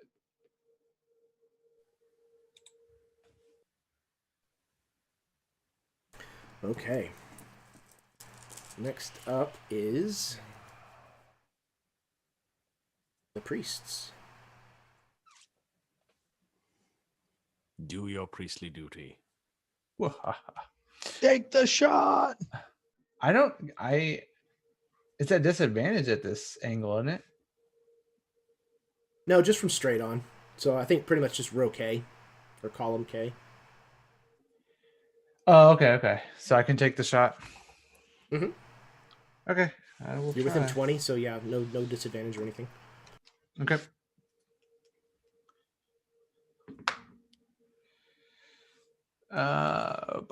What's the plus here on the things? 7 as well, I think. Yep. So 14 on the die plus 7. That's gonna hit the AC of 20. Yep. It goes in. It's good. Let's see. And then who gets the ball? Because you said it. Whoever is the closest to the hoop. So let's see. That would be you. Yeah. You get the rebound. Okay, yep. That's right. The backwards rolling ball. Just Okay. saw Jeff's comment. To go off the bowling term, it's just the return. It just comes back. Just pops up out of the sand. That's right. But the whole time I just have my hand just over the over that little fan. I don't need a sweaty hand for my He's got shot. chalk. He's like, You're chalking up Tantiok style. It's like I got one of powdered- those wrist braces. Like You actually have a bowling shirt on. there you go. Yeah. Like just now at fiends this on the point. back and cursive. Nello looks with- like Yeah. Nello looks like Jesus from Oh, Lebowski. Yeah. Lebowski. Holding the shining ball. the I just ball. have, I Exactly just what have I the was little, picturing. I The just guy have the little ShamWow cloth. Just Yeah. Oh too my good. god. That's canon. And then he's chalking up with like powdered bonekin. Oh my god. The Tantiok League. All right, it's another one of the priests. I guess technically the last one of the priests standing. Yeah. I guess I'll move down to, oh man. I have to be right next to him to take the ball from him, right? Take possession of the ball. Yes. Mm-hmm. Okay. Actually, I guess I'll move to K8, so that'll probably draw an opportunity attack. Oh yeah. Let me fire that up. I got you, boo. Oh, that's a 19 on the die. These dice are on fire. No, set your dice on actual fire. That's 9 damage. Okay. Okay, so then is it an action or movement to take the ball from him? So you have to try to take possession, so you have to use your reaction. Oh, reaction. have to- Okay, that's fine. Yeah. Mhm. So And you I'll ask for a pass from Nella. so you still have to roll an athletics an athletics check. But he can basically just fail to or choose to fail the opposing roll. Okay, well, I rolled it's a 14 overall, so I would appreciate if you just chose to fail, and I'll take the ball back to like J9 and take a shot. Don't do it. Don't fail. Make it weird. No, I want it. I'm Make it weird. Thanks, Michael Jordan. just try to Oh, take it wow. back. Yeah, absolutely. Okay. Just quarterback pass it to you. Okay, oh boy, I hate this die right now. It's been rolling 4s and 2s. You can So- You should have inspiration. Oh yeah, Oh. I didn't know if we could use it with these characters though. That's up to you guys. The Okay. last We definitely did minigame for the we ether played, cards. We used burned a through lot of all of our A inspiration, bunch of- but we're also about to head into hell. So like, we Yeah, might the want to stakes save are it a little from- higher this time. okay, that's a 19 on the die. Nice, my So man. I think that's gonna be a hit, or a Yeah. Point. That sinks another one. All right. Nice. That is 3 up for the priests. and a hand is 5, correct? All 3 of the Correct. priests have scored. So we're just gonna glide right past that comment. Wait, what? So we've... Never mind, Jacob. I got it. Is a red Teznichi. I guess the rest of them Right. are red this round. Do I get the rebound Oh, under on K6 let's or see. does that There. still count like as though it was disadvantage where it's like Oh, I was trying to throw for the K10 hoop. Oh lower yeah, hoop because that- you're here at since the it was bottom. on- Oh, understood. Okay, so yeah, he would end up with possession of it again. Yeah, totally. In my head, I'm like, I wasn't even thinking there was a second hoop this whole time. Because there's so much blood on this one. We're just playing in the in somebody's driveway. We gotta take it to the end You of the gotta take driveway. it, yeah, you gotta take it back. Check That's it. when you make the call. You say car. Car.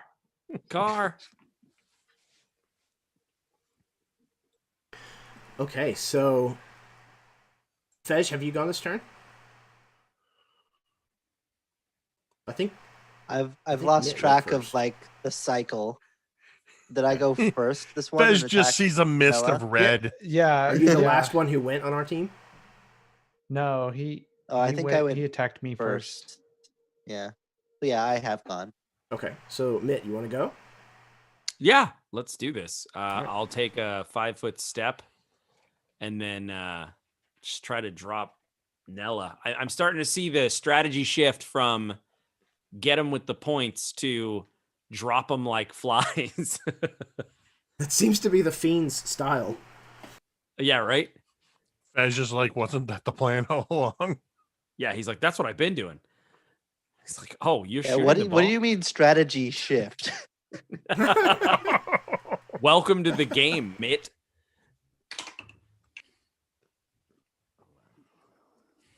Nice. 11, a 16 on the die, 11 on the die, so those hit. And then a 5, which does not. So 2 hits.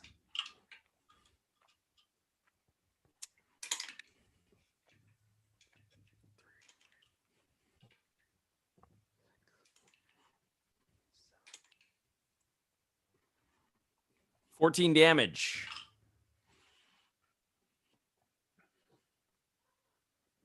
You still standing, Nella? I am. I probably can't take another barrage, but I'm still standing All for right. the moment.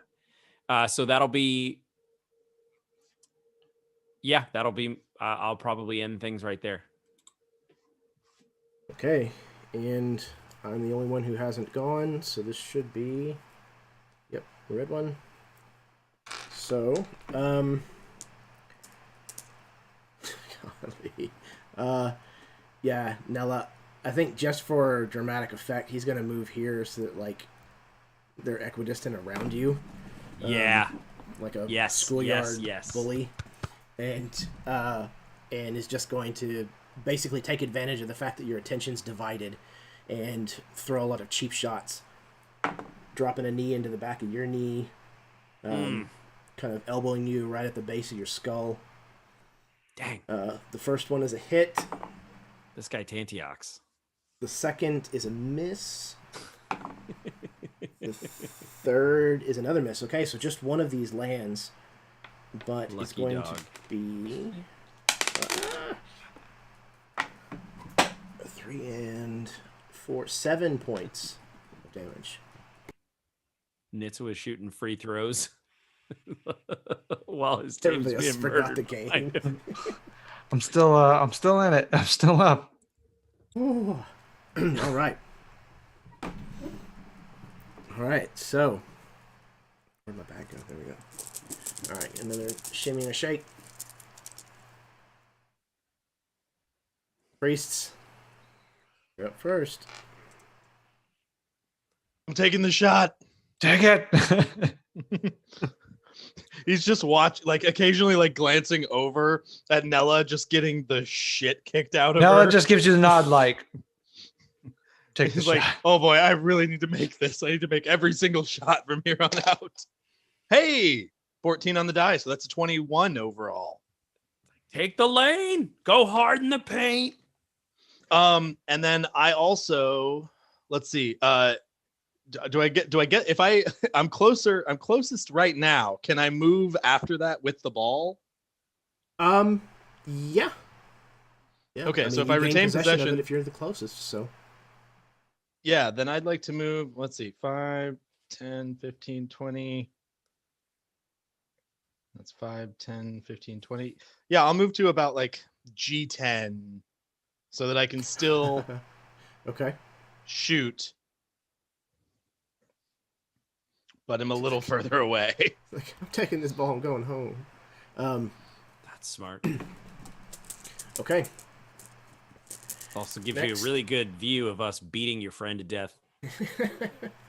Like, no more side Next glances.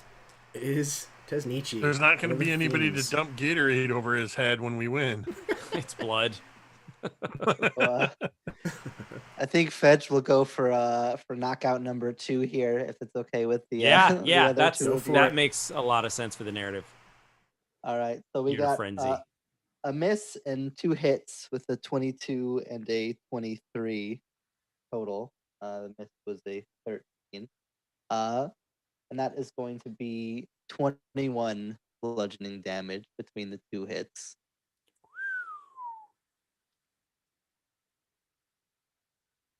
Still up. Oh, dang. Nice. Yeah, I think at this point it's just descended like the whole like MMA sort of like careful strikes has completely gone away at this point as the three of them surround Nella, and it's just like merciless, just hammer fists and kicks to just wherever, just no finesse, no style, just like brutal, It's merciless. a back alley beat down now. Yeah, Yes, exactly. yes, exactly. Now it's truly street ball. All right, so I drew the next one. It is, once again, a Tesnichi. Oh wow. Okay. So, Jeremy, do you want to kill Alan, or do you want me to? I mean, it would be my distinct pleasure to do so. I think it's yeah. I think it's all you, man. All right, Nella, gunning for you. That's a 16 on the die, so that's a hit. The second is also a hit on the button, and the third one is a miss. Okay, so 2 hits incoming. Oh, that's low, so that's 2 and 4, 6. And the next is 5 and 4 is 9, so 15 points total. Oh yeah, definitely Ooh. knock out at that point. Okay. It was at So- that moment Nitsuo realized he was alone on the Tantiak court. All right. Do you want to move? Knit. Oh no, that was me. Oh, I was like, I didn't know you could asking move. myself. Would you Yeah. like to move? The I whole don't know. Why, yes. the whole time, Apollo Creed's group in the background saying, "Throw in the damn towel." Oh, the towel. 5, 10, 15, 20. I will Alright. break you. Oh boy, Rocky Balboa. So, Immerij moves right up into the face of Nitsua, and I would imagine that there's quite a bit of shit talking. For one, because Immerij is actually untouched at this point. That's a really good point. So he gets up in Nitsua's face, and he's like, "You're going to lose. You know this. You just give How up." many baskets have you made? I was through a mom joke. It probably wouldn't have even made any sense, but that was my first instinct. Like, no, wait a second. Hold on. Okay, so that was Immerij. Go back to the draw. Ooh, Nitsua. Oh, my man. This is it. Can This is you your put All right. out All end right. of the sports movie moment here. Yep. All right. Okay. If you're taking the shot, if you're taking I'm the taking shot, my attack of opportunity instead of taking the shot. I'm going to Ooh, move okay. with the ball. I'm going to go Okay. for, I think I'm going to shoot for, I'm going to try to get myself to, let's see, 5, 10, 15, 20. I'm not quite the closest there. Okay. Can I get to J5? A5. That's Bingo. 5, 10, 15, 20, 25, I think. Bingo. Did I sink Okay. your battleship? So you did. So I'm going to spend my reaction to try to strip the ball away from you as you run. So you have athletics at advantage versus my Okay. non-advantaged athletics roll. It's a dirty 20 on Good. the end. That's good. Oh, 21. Wait, no, Whoa. 24 because of athletics. Athletics. there you go. It's not even the 7. It's a 14 on the die. So Okay. So Okay. yeah, you So, go to move, and Immerij tries to reach out and grab a hold of the top of the ball and basically just give it a hard spin to kind of burn it out of your grasp, but fails to do so, and you are free and clear all the way across the court to okay, so yeah, J5. so Nitsua will start running across the court, and it's like, you know, that I believe I can fly. And It's nat totally 20 Chariots on of the Fire. die Oh for my the shot. Oh, Nat Space 20 for the Jam. shot. It's We did a space it's So totally jumps Chariots up, of Fire. slams it in. both hands somehow gets like the 10 feet in the air, 12 feet in the air. Both hands it through the thing, is holding on to the ring with one hand at the end of this, like looking down at her bloody companions, just like breathing heavily until she drops in this heavy clatter of all this skull finery. You gotta break the backboard. It's gotta smash as you bring it down. You gotta bring the rim down with you. The shack. Yeah, the stone cracks under her hands as she falls. Bum bum bum bum bum bum. The momentum soundtrack, whatever track was playing, hit a fanfare ending right as you made that shot. I don't know what track it was, but it was perfect. Awesome. I love when that happens. Okay. So we don't have to play it out mechanically because it did take too long for the effect. But Fedge seeing this shot made, even though the game has ended, is going to just like charge for Nitsua and attempt to still beat the crap out of him. I had the same thought, Jeff. I thought, especially the fiends, I was like, I'm gonna this game isn't over. You're gonna die. We'll make it a tie because they won't have any people standing. That is whatever. Yeah, she she tries to run, but quickly realizes that she's completely outnumbered and totally surrounded, and like eventually just curled up into this fetal position ball as she's just having the crap kicked out of her. Whether any sort of penalty or something is incurred for that, or they're just dragged away for the sacrifice, whatever happens. I was going to say penalty. Yeah. I think there's a sacrifice involved. Yeah, it's a pretty stiff penalty there. Yeesh. I think the sacrifice was just determined. That's awesome. So yeah, that last basket or the last hoop is made, and the crowd is just this thunderous roar at this clutch turnout for this game as Nitsua sinks this fifth and final basket, hoop, whatever you want to call it, for a 5th point. And you can't hear anything over the roar of this crowd of dwarves that are just losing their ever-loving shit. And people storm the field and tear away the fiend players and take them away to prepare them for the sacrifice that you know is about to follow, because the Lamaka Chinek Team 1, the Delve, will now be officially sanctioned by the kimos of Tolmunimir. This is where we're going to go ahead and take our break. So, 5 to 10 minutes. Smoke them if you got them. Refill your drinks. Kiss your spouse. Go to the bathroom, etc., etc. We are now finished with Tantiak. We will roll into what happens after that. And then, after the break, we're going to hell.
Hello, everyone. Welcome back from the break.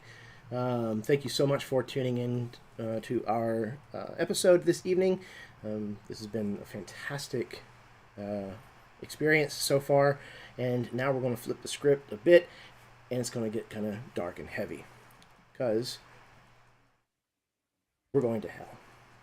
So, before we get started, I wanted to say thank you so much for all of my fantastic players just doing everything that they can to elevate this game at every step. You guys are phenomenal, so thank you. Everybody, please take another point of inspiration.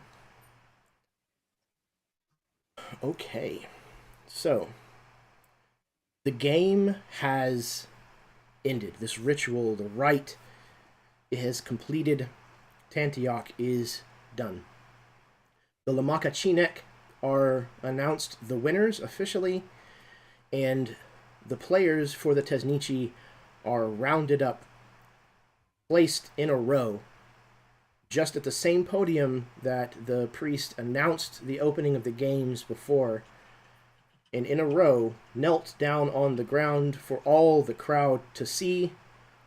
The first two are opened from groin to sternum, and their hearts are pulled from their body cavities and held aloft to every bit of a chant from the crowd as the match itself brought. The third, Katvaraad will turn away from that, and not to look at that. He seems uncomfortable with this element of their victory.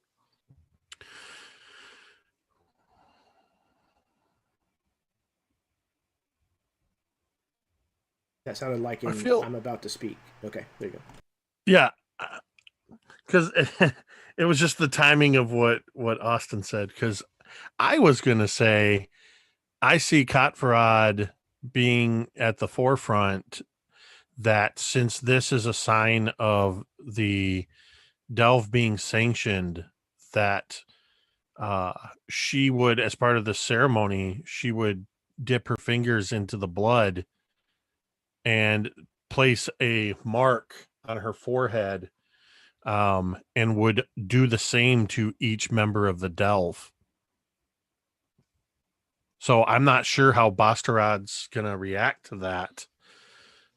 She would have to kind of get his attention, like he's kind of like obviously turned away, and she'd have to touch him to like get him to turn back, and he would quickly realize what she's doing and sort of resignedly accept it, realizing that it's part of what they need to go through, but he's clearly uncomfortable with this.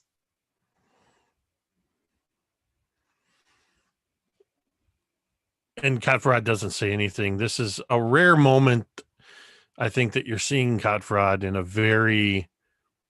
This is something that she's seen and partaken in numerous times. This is a part of her culture. This is something that is solemn and sacred. So she is very quiet and very reverent to this ceremony. Yeah, and this part of the ceremony, again, the crowd is still going wild, but the frenzy has taken on kind of a slightly different tone, where before it was a lot more like, the crowd at a gladiators match or at a sporting event that we would think of. But now it's almost taken on this kind of fanaticism that like we would equate with like a really, really devout, like televangelist, like revivals, where people are like crying and like pulling at their hair and their clothes. People are just ballistic at all of this going on. And there's like a palpable fervor in the crowd for those of you who are amongst these people, these dwarves. Katvaraad has kind of blessed each of you, whether reluctantly or not, that you accept. And the third member of the Tesnichi, and I think it has to be Fej, they go through the same motions with him. But as they go to plunge the knife into his abdomen, they pull out a vial that contains this glowing ether, and they pour it along the sacrificial blade that they have. And they go through the rest of the motions, plunging this knife up to the hilt into his gut, tearing him open all the way up to his collarbones. And they reach inside, and instead of pulling out his heart, they pull out a spectral, ether-colored version of him. And they release it, and it flies upwards into the sky slowly before dissipating. They have removed this dwarf's soul, and he will now become the minced kona that will accompany you into the Down Under. This is essentially a fiend sponge that will travel with you, and he is a sacrificial lamb that is meant to attract the fiends before they come for you. This is, again, just as a reminder, you found one of these minced kona before on the island and realized that basically they had been filtering ether through him and allowing the fiends that were in there to just fester, and it was creating pitch. So it is announced that Fej will be the minced kona to accompany you. The fanfare dies down and filters away from the stadium, and the five of you are left with Sonia and this minced kona. Is there anything that you're saying or doing before Sonia joins you?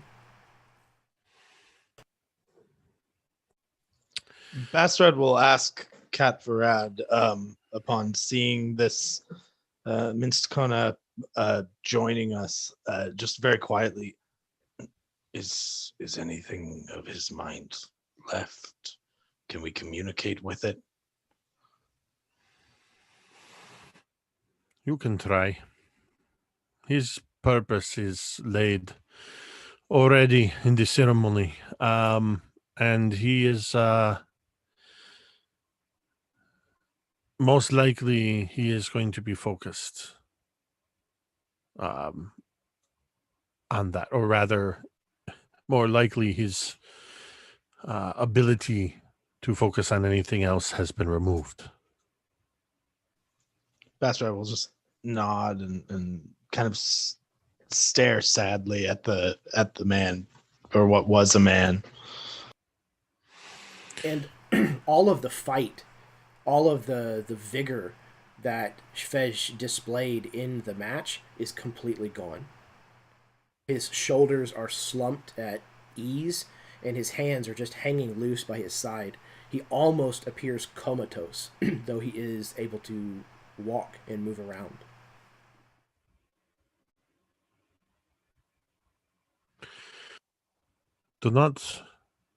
Katvaraad, do not feel sorry for him. This is a part of the way we do things here. And this is an honor for his family. I suppose it's just hard to wrap my mind around. He fought like an animal. But look at him now. I don't know if it's sad or relieving, but I'd like to think he fought for the honor.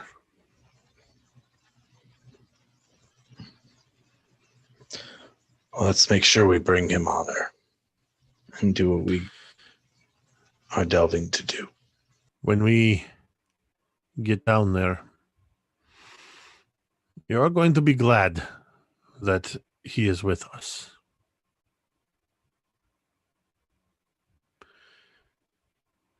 I'm not going to mix words here. This is unlike anything we have seen in our travels together.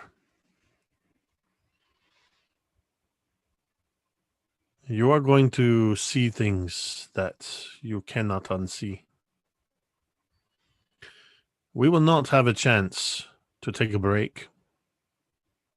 We will not have an opportunity to catch our breath and prepare for the next fight. When we begin our descent, we always begin our descents with the knowledge that we may never come back to the surface.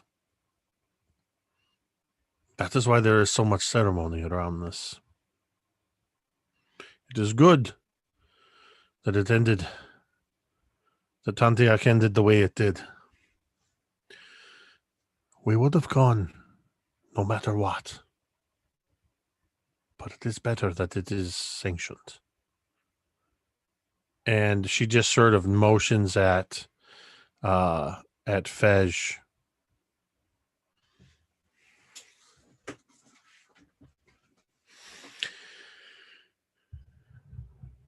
You will want to have prepared whatever you need prepared. Be sure of what you're going to do and be ready for anything. Because anything can happen once we begin. Sonia's retinue has just now finally pushed through the remaining crowd that separated the two of you. And she steps forward with her hands and kind of forearms locked behind her back. And she says, "So, Katvaraad, it seems that you will have your sanction. It makes me very happy for you. As kimos, I officially congratulate you. It will be my first act as kimos, and I couldn't be happier."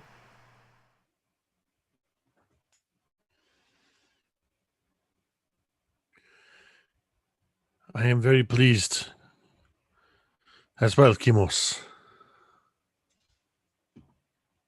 Please, just... You don't have to call me Kimos. We know each other. Call me Sonia, please. I think Katvaraad would kind of look nervously at all of the attendants. I imagine, for some reason, I just imagine one of the attendants of the retinue is this older dwarf that has a very severe look. And when Sonia says that, just kind of has this almost like... And because of that, that's why Katvaraad looks at her and says, "Thank you, Sonia."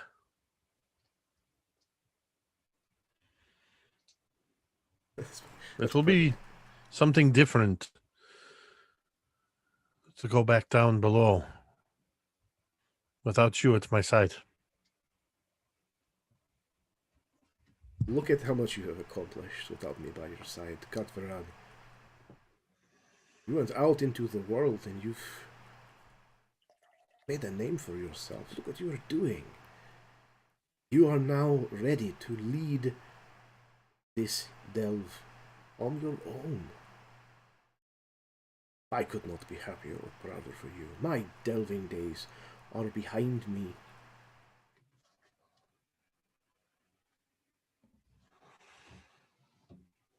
It's your turn.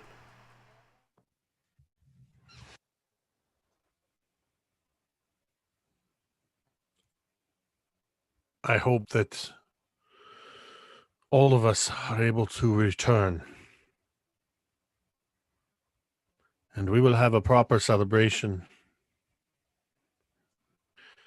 with you as Kimos, because as Kimos, you've got to have the really good access to the really good stuff.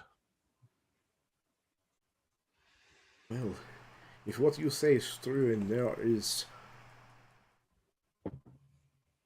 She kind of like laughs. The bones of a Colossiah? Belorion, the god of light, then I sincerely hope that you succeed very quickly.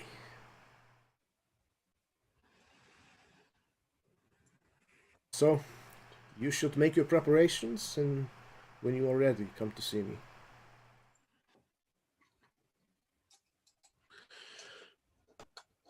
We will do. So, kimos.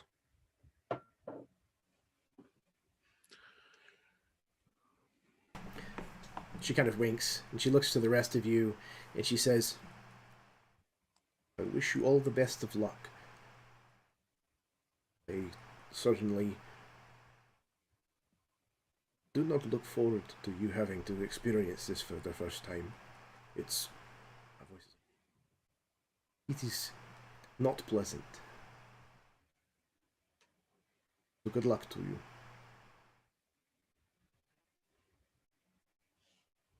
She then turns and leaves with her retinue in tow. So, I give you, players, the last opportunity to buy something, to state something, to do something before we head over the edge of the world.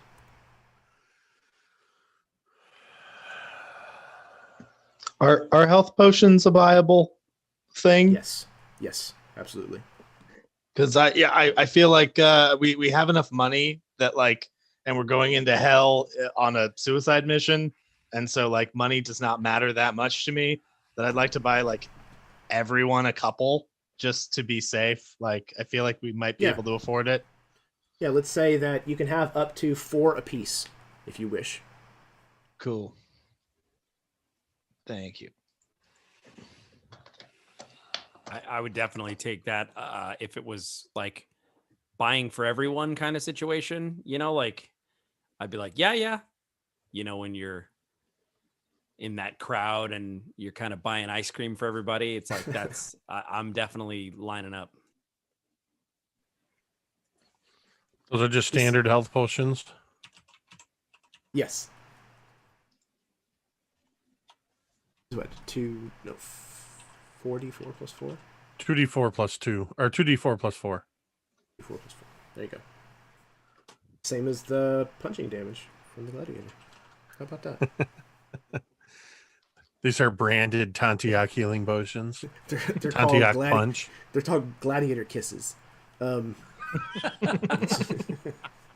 got a little like cherub gladiator on it. Okay.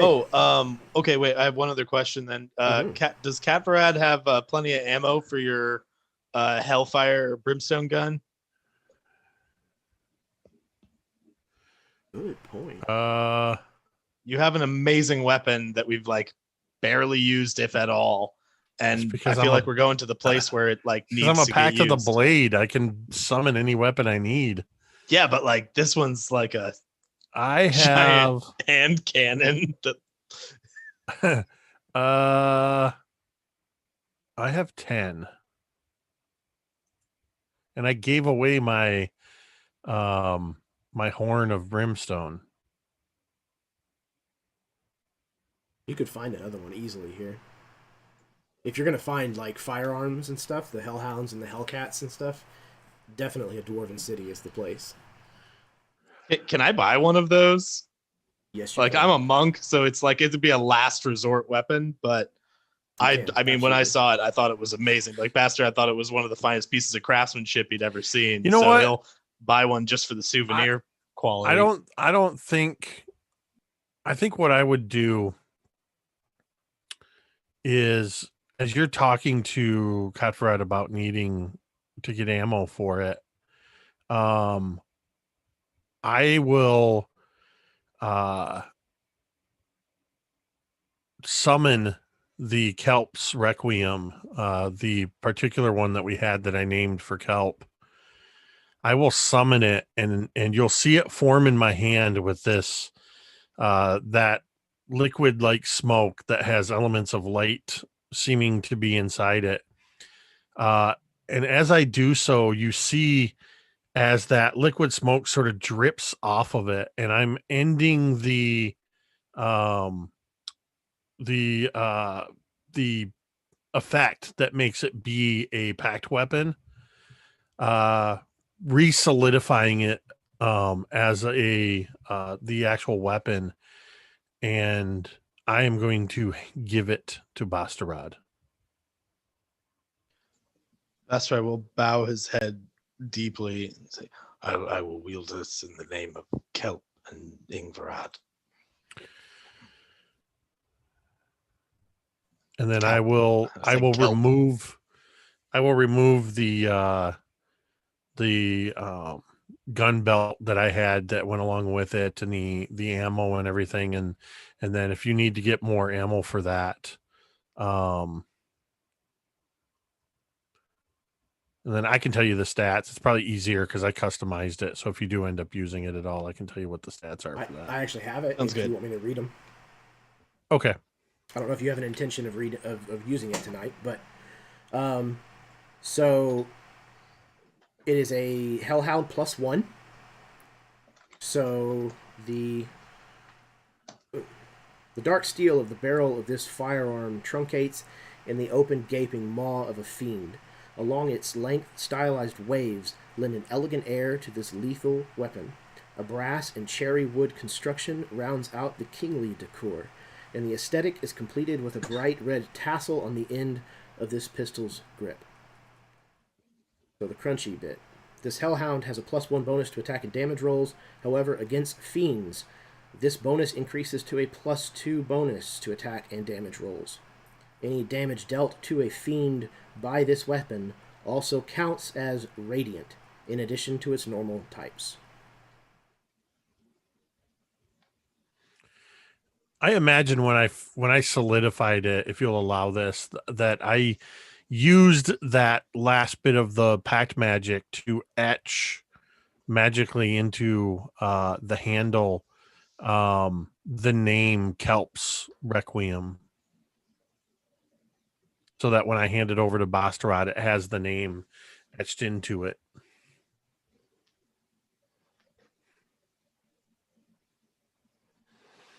All right. So, you gather your equipment and your will about you. Did have Go ahead. one. Would we be able to get any potion of watchful rest? Ooh, I don't know what that is. Read it to me. It's a common potion. When you drink this potion, you gain the following benefits for the next 8 hours. Magic can't put you to sleep, and you remain awake during a long rest and still gain the benefits. Ooh, okay. So roll me a percentile set. So there's a 50% chance that there's some here. Sure. Percentile. In my dice. The ones with the dust on them. Yeah, exactly. I'm kidding. Who rolls these things? D12? What's that? Is that the one that looks like a soccer ball? All right. Well, that is... Oh, my Eldritch Blast dice. Right. That is a 16. Oh, okay. So, yeah. Let's see. Roll me a D... Ooh. I'm going to give you the chance to have one for everybody. Roll me a D4. Okay. That's a 3. Okay. So they have 3 of them. They are very expensive. Well, they don't work on elves, so 3 is good enough for me. Does it include half elves as well? It just says Excludes? elves because elves have the trance. Ah, yeah. So do elves or do half elves? Do you have Half a elves trance don't. state? So I don't think they do. Half elves don't have a trance. I don't believe. Okay, cool. So there's still not quite enough to completely go around, but there is enough of these potions for 4, well, for 3 of you, and then 1 of you doesn't need to sleep. So you gather these potions up. Like I said, they're no small amount of money. It's the only 3 that they had, but they're happy to sell them to you, especially to you, knowing that you are the ones who are delving. and they wish you the best of luck as you make your purchase. So as you have gathered all of your gear up, your equipment is at the ready, you steel your nerves, and you begin to make your way towards the clan hall of Sonia, which is the Kaloleva clan. As we walk, Bastrad will kind of grab Haroon and kind of indicate for them to fall back just a little bit, and he'll say just very quietly under his breath, "Whatever happens, we get Katvaraad out of there. And if I don't make it back, all I ask is you keep looking for Ingbrad."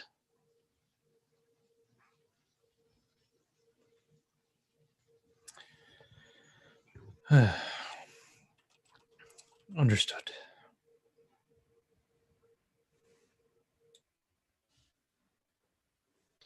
He'll just nod and resume his pace.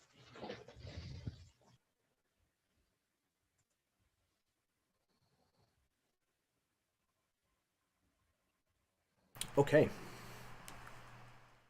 Before long, like I said, you've made it to the Kaloleva clan's hall, and you are shown with no small amount of fanfare here as well. I mean, after all, this is now the clan hall of the Kimos, so this is also a public event, especially now because it's sanctioned. So there's almost this parade for you as you make your way towards the chimney that you'll be able to descend down into hell. So, as you're making your way closer to this chimney, you get to the point where you can see it in the distance. And as you are coming closer,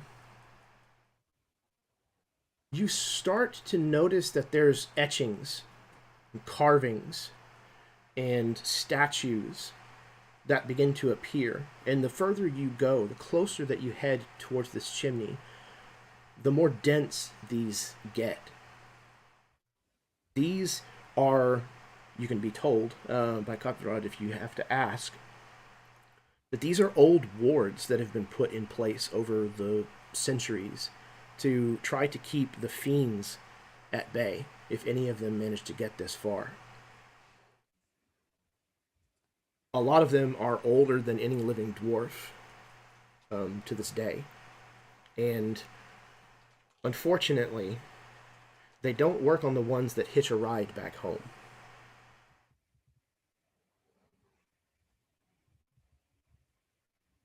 You make your way finally to the gates of the Kaloleva clan's chimney. You can see the enormous Colossiah-sized skull.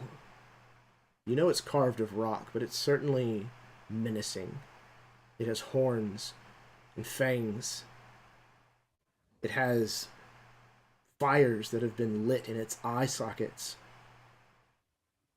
And either side of this stone gate is carved to look like a spinal cord that ends in an enormous blade.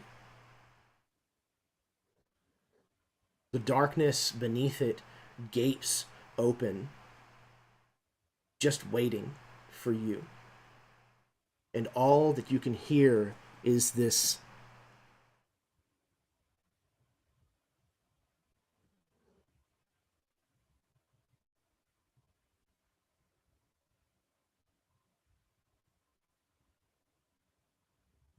noise that the wind seems to make outside of this chimney. Is there anything that's being said or done as you approach this gate?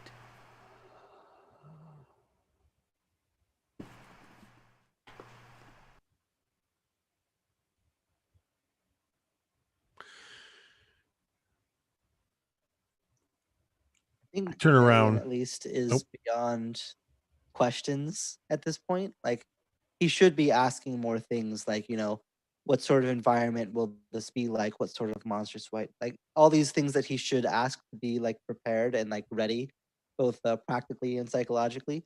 But I think like the tension of the moment and the like anticipation of what like literal hell awaits them uh, on the other side of this, he'll just be like stunned into cold, anticipating silence. Imagine his heart rate starting to increase, his breathing moving slightly faster, uh, as the anxiety of the moment will sort of push away any questions or comments that he might otherwise have.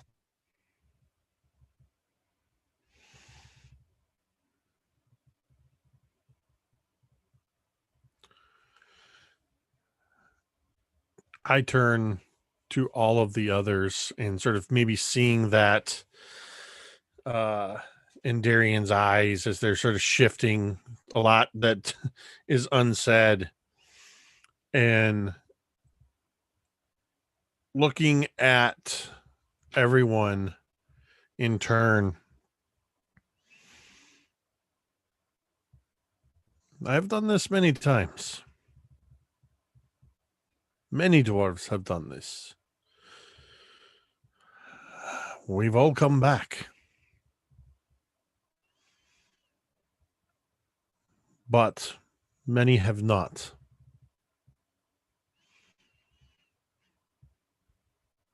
This is a big thing that we are doing.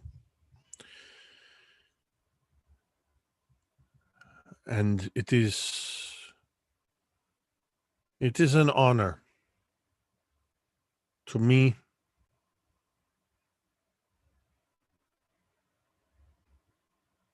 and you see her struggling with the words as she wants to say to my clan and realizes that she has no clan. She says instead, it is an honor to me and to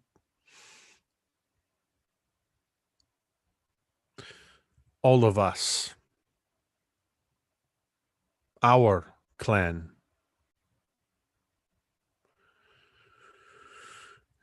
And she will sort of take up a position at the front, making sure that Fej is in his position in front of her, and then just look to the others and see if they're all ready or if anybody else is saying anything or has any questions.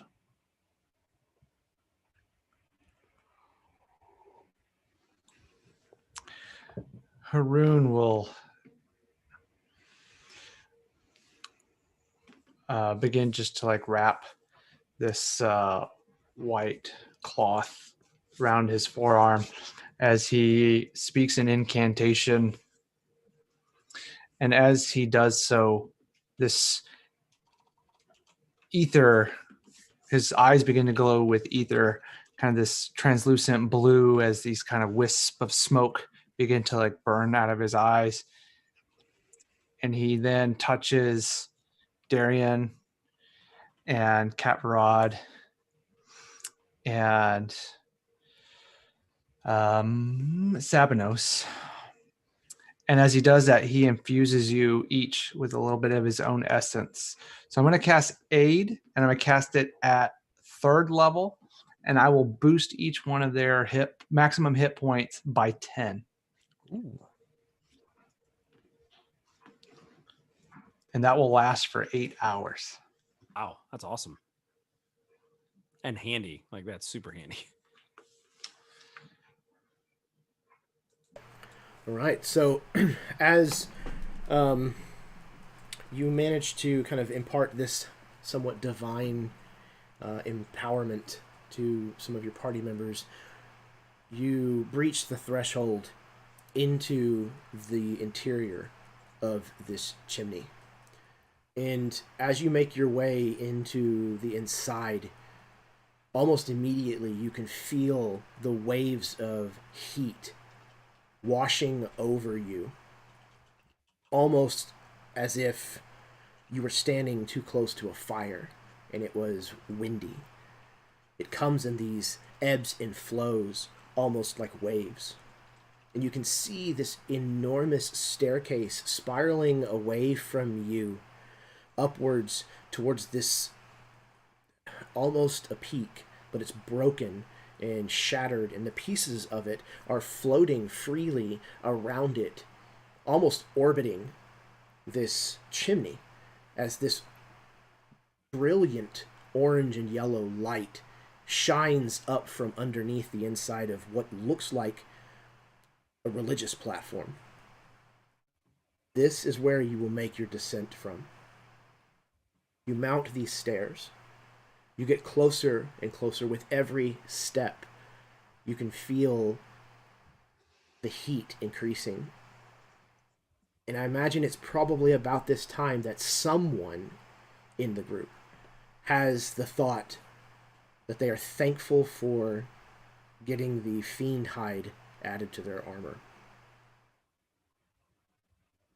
So, you move up to this platform where there are dwarves of the Caebrek clan who fit you for harnesses, these strange leather-webbed devices that you wear over your clothing, and they hook metal hooks and rings in through several parts of this leather webbing and strap you into this harness and hook you into ropes that disappear downwards beyond your ability to see.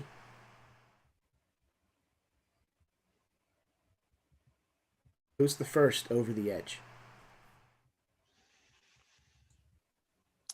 So the whole time that Sabanos has been like from the entrance to the gate, it's been this strange feeling of seduction, this unknown that is a ripe, exciting mystery, this thing to solve, and it's just this completely new experience, which is Sabanos's entirety is staying from the boredom of being super intelligent and knowing so much about so many things that everything seems mundane.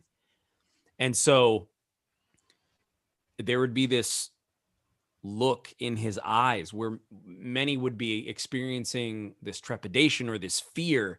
Sabanos has this sick sense of wonder and strange sense of excitement. And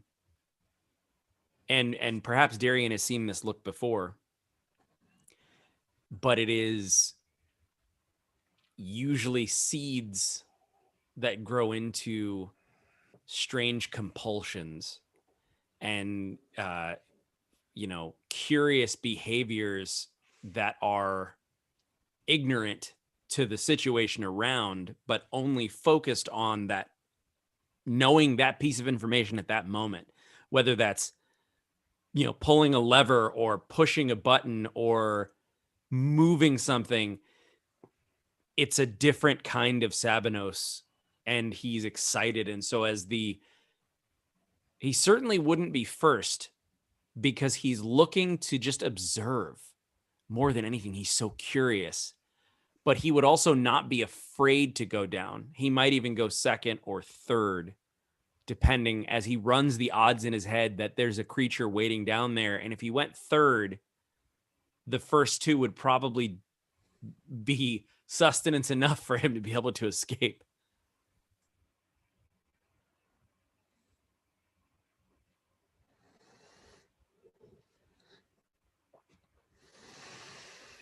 So then that first slot's still open. I was gonna say I feel like it would be Katvaraad and Fej that I picture, and tell me if you have something else different in mind, Jeremy, but I picture Fej, sorry the name escapes me, what it is that he's called now. Minced Kona. I'll put it in the chat. The Minced Kona. That the nature of the Minced Kona is that there is almost like a the harnesses are all not quite like a tandem thing, like when you do a tandem parachute jump, but that there's maybe 20 feet of tether that's easily removed in case it needs to be, but that in his state, it sort of keeps him bound to me as the delve leader. And so I imagine moving close to the edge, and sort of looking at everybody and then showing them how to, I think Katvaraad would give everybody a once over, double checking their harnesses. Maybe going to Sabanos and tightening by a notch or two a couple things, and moving to each one of them, and then giving everybody a look, moving to the edge, and it would almost look like she just unceremoniously shoves the Minskona over the edge. But as he goes over, there's just that innate built-in knowing how to do this, and then moving into that L formation and just right off the edge, kind of showing them for a moment, pausing. This is how you do it, and then pushing off and down into the light below.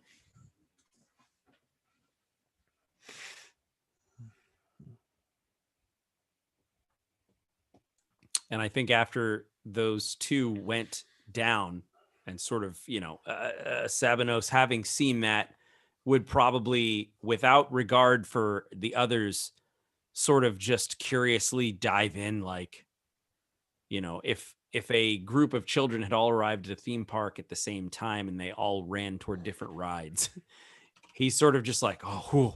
He watches those two and that's enough. He understands, and he then goes.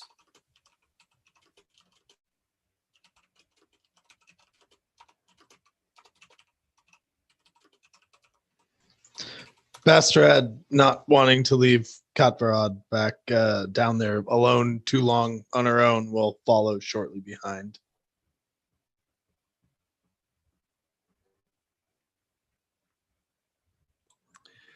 Yeah, I think after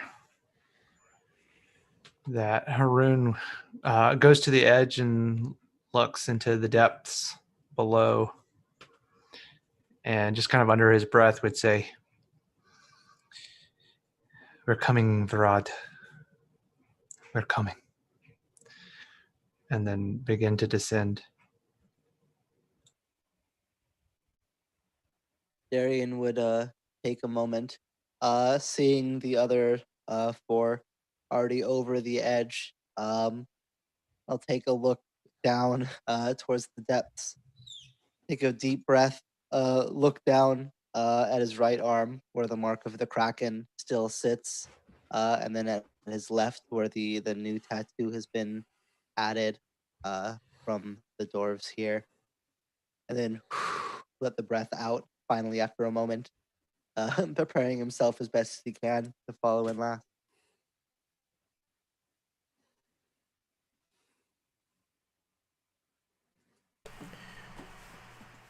The six of you descend on these ropes.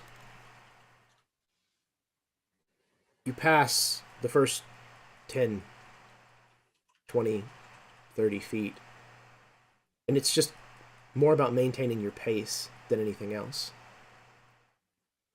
But then you start noticing that the smooth walls of the interior of this chimney, they're made of stone and they're expertly laid, but they're smooth, they're vacant of any kind of design. And it's somewhere around the 80 or 90 foot mark that you begin seeing carvings in this wall. All around you, 360 degrees. As you descend, you can see more drawings. They increase with their frequency and their proximity to one another, and they become more intricate.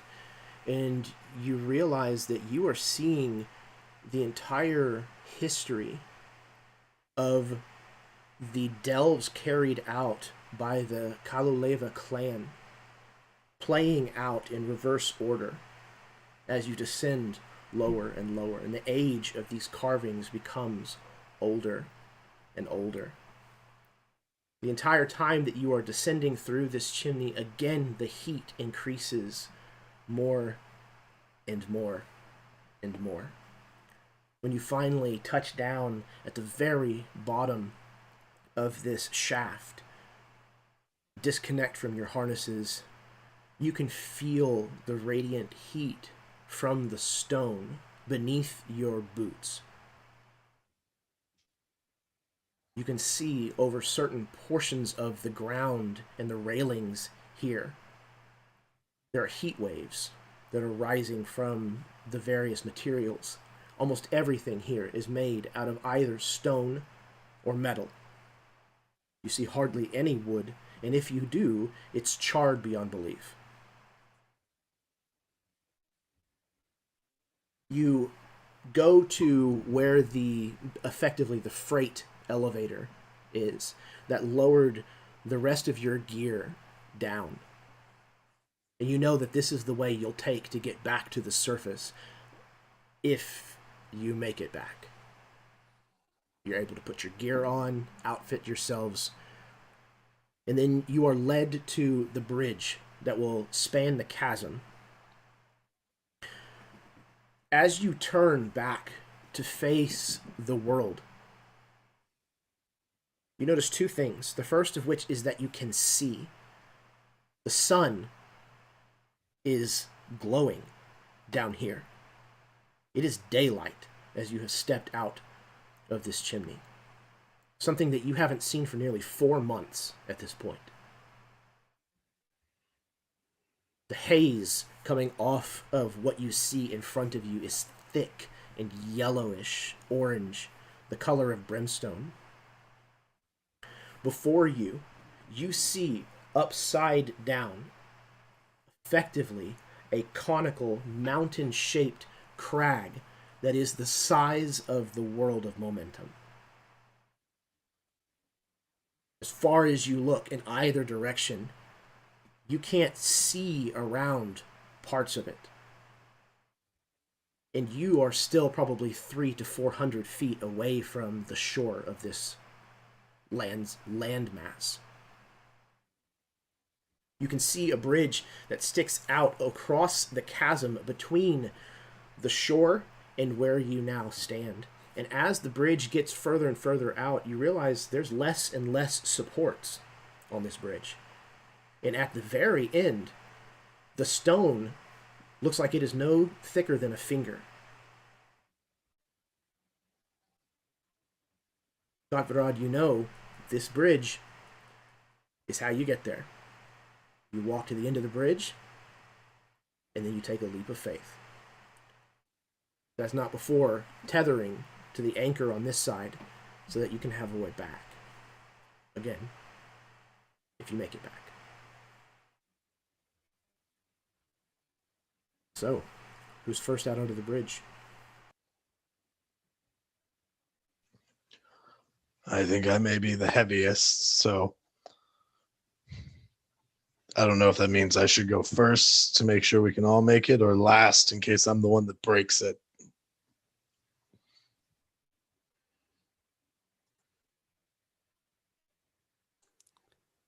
Katvaraad, you've seen plenty of these delves. How sturdy is this bridge? Is this something that a bone kin would break? Or is this something that you've seen heavier dwarves scatter on about without any cracking? You saw as we descended the chimney the history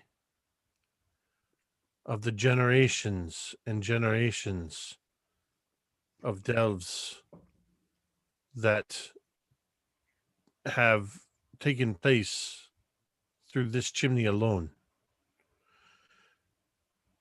The Caebrek clan has been using this bridge for a very, very long time. And it has withstood all of this time. Those that we pursue may well have used this bridge. This bridge is the least thing we need to be worried about. And I don't know if she's just bullshitting them or not, Jeremy.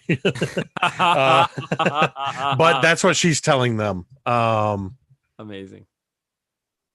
That is a perfect All right. standpoint for Katvaraad to take. Absolutely. Yeah. Well, if ever there was a time to be bold, I think this is it. And Bastrad will just start striding out onto the bridge. As he does so, and this is just how I'm interpreting what you said about tethering, Jeremy. That part of this harness is this sort of coils of thin rope that are perhaps attached. Maybe they're even part of the bridge. And as Bastrad starts to take a few steps, maybe he doesn't even notice, but I grab one of these tethers and reach out and clip it onto the back of his harness as he starts to move out. And I, as Delve Leader, will make sure that everybody is harnessed. And I will also send the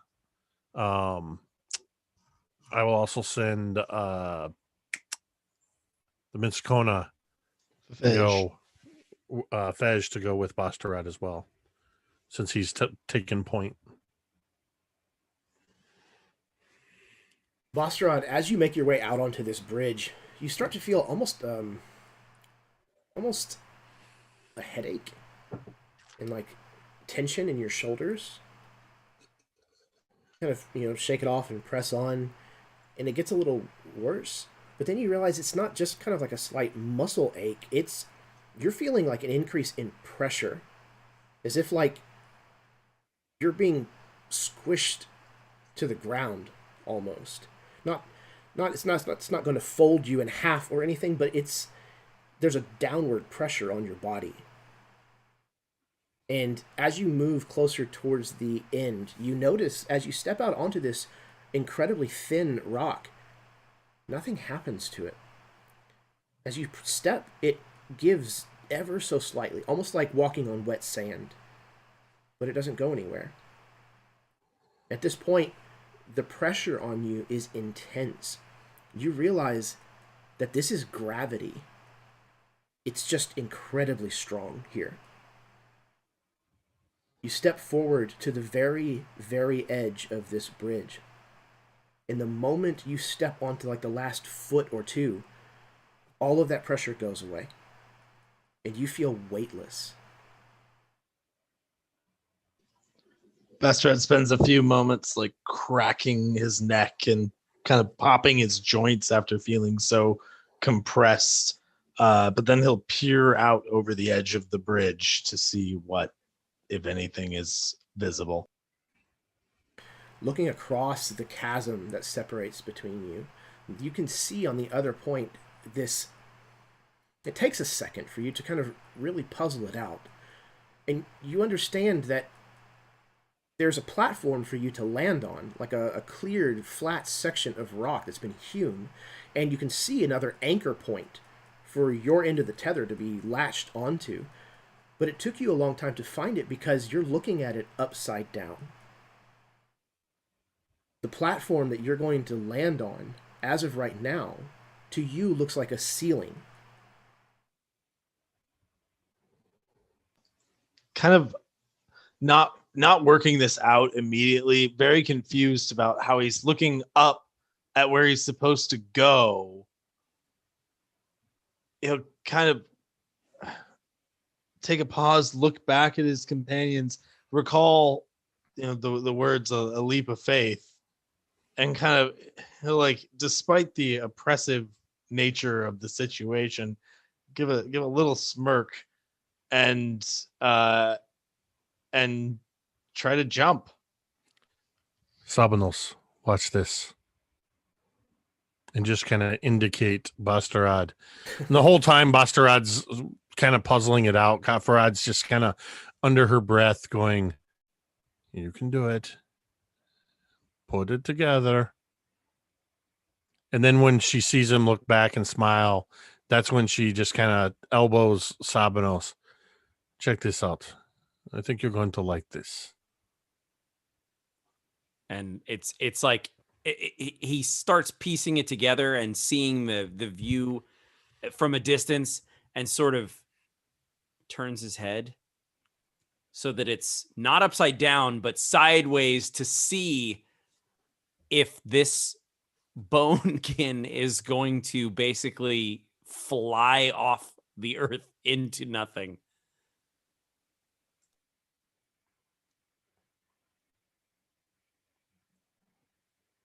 Okay, so Katvaraad, you have walked out to the edge of this bridge. You guys descended down this chimney, came out, and have basically turned 180 degrees of how you approached the dwarven city. So now you're facing this mountain again that you cannot quite see around. And you leap off the end of this very thin stone bridge.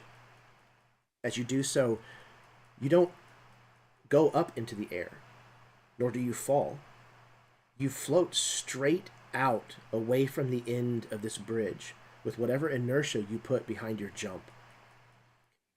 You just glide, and after a while, the rest of you can see that his body starts to corkscrew and turn over.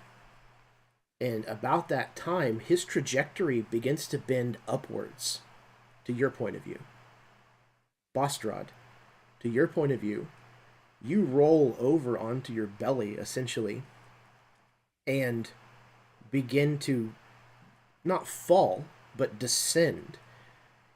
And the closer you get to this platform that you're going to land on, you can feel the feeling of gravity gradually returning until it feels about normal, and you start to come in a little hot.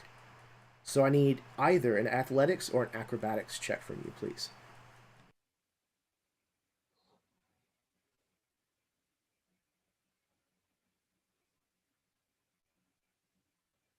You're muted. You're still muted. Can you hear me, Austin?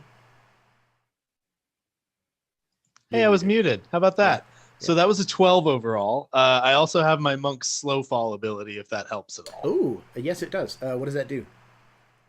I can reduce any damage I take from falling by like 5 nice. times my monk level plus a d10. Okay. So you said you had something. 12, No, right? that might be a different one. I rolled a 12. Okay. So you come in pretty hot. So you're going to take, it's only 2 points, so I'm sure that you can negate that with your slow fall. Yep, I can undo up to 50 points of falling Goodness. damage. Excellent. Okay. So the landing's a little rough, but through your training and discipline, you managed to turn it into less of a harsh landing. The rest of you watch as his trajectory continues to curve upwards until he lands on the ceiling, like a cat. He lands all cartoon. like graceful with one arm, one like leg out, and like a foot, like the hand down, like Black Widow. 3-point hero landing. Perfect. Katvaraad, you are now in hell. So You the wouldn't rest know of he you- was in go hell ahead. from the smile on his face after doing that. He'll call back, Katvaraad, why didn't you tell me that this was involved? I imagine from our side, we just hear, I don't know.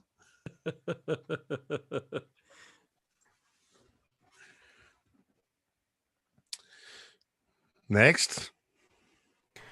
Yeah, so unless anybody just really wants to describe their character going through this, it'll be much the same experience for each of you. I'm perfectly okay with you guys narrating that bit for your character, if you want. Or we can roll. I would say just very quickly, Mhm. Sabanos would probably make great effort to try to do the trajectory of the math of when he turned and how, and what's causing it and why, and how each person flew a little differently. So he would probably go last on this one, just to observe and see the different how much is gravity affecting things? How heavy are people? What's making them twist? All of these different questions, and trying to kind of figure that out. And then he, jumps to the other side for himself. Excellent. Anybody else? No? Okay. One by one, you make this leap across the chasm and land, again, one by one, on the shores of hell. Katvaraad, you are able to unhook the tether that you took across and attach it to the anchor here on this side, because you know that for the first part of the return trip, you are basically going to have to climb to get back out of here. So this tether is going to remain here, but typically there's guards left here because nobody wants these fiends to be able to get out. Right now, it's vacant.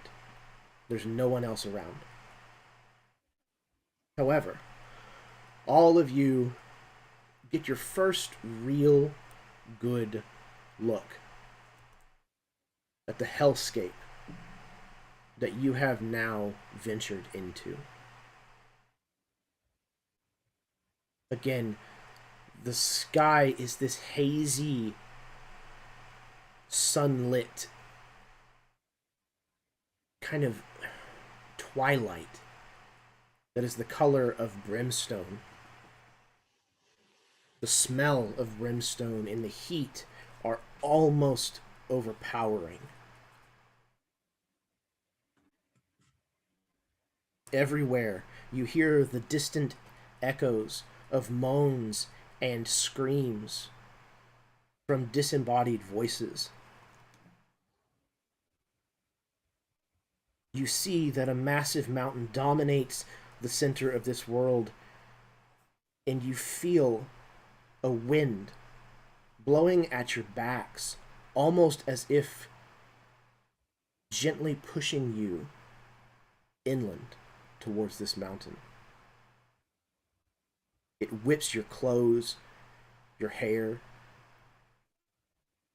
You can see it blowing the beads of sweat off of you in that direction.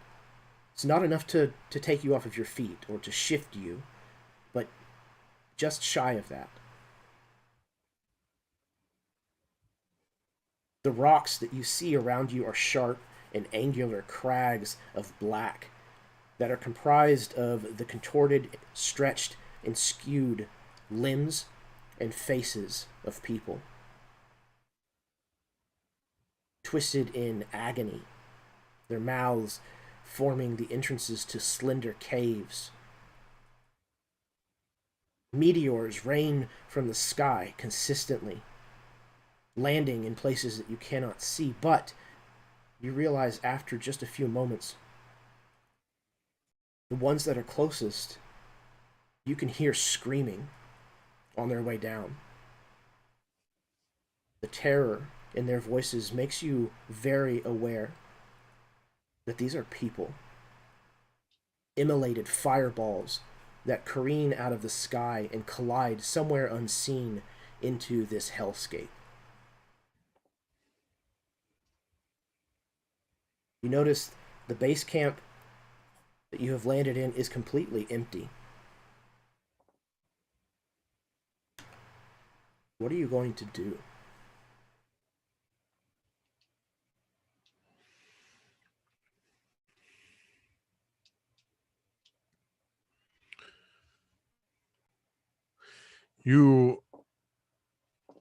The first thing that I'm going to do is draw what looks like drawing some of the smoke rising from the very landscape into this shadowy form around myself, summoning my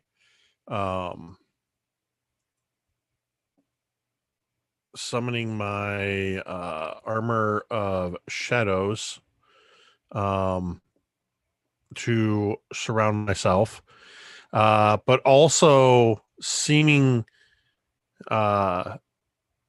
just again, everybody's seen this multiple times, but for only the second time, this stuff, the tendrils move down my arm, along my hand, and continue down along the ground, forming a massive great sword in the form of the sword of Arinavat.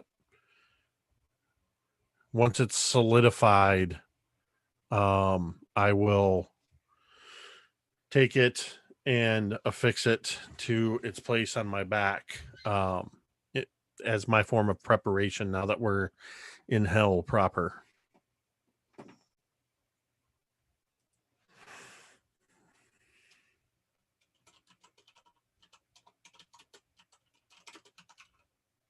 Anyone else?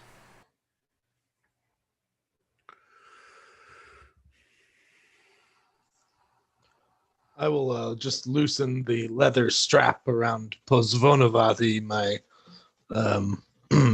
fiend smashing quarterstaff.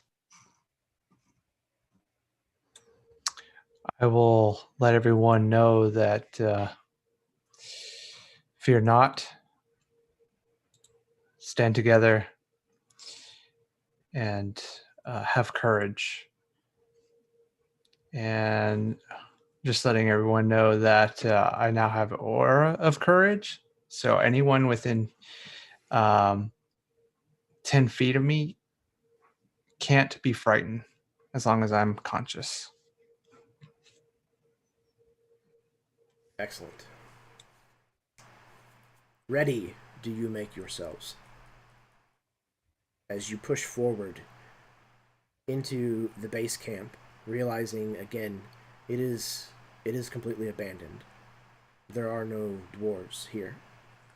You can see signs of someone having been here not that long before you, but you realize that there was no tether. That when Bastrad attached his, it was the only tether present. But someone else has delved here. And you have a feeling that you know who that is. You see a few signs that look like many heavy crates were scraped against the stone and moved around here. As a matter of fact, as you push towards the other side of the base camp, you see a few of these large crates and boxes made of metal. One of them lies open, and there's a few pieces of Colossiah bone lying on the ground around this open container, as well as inside of it.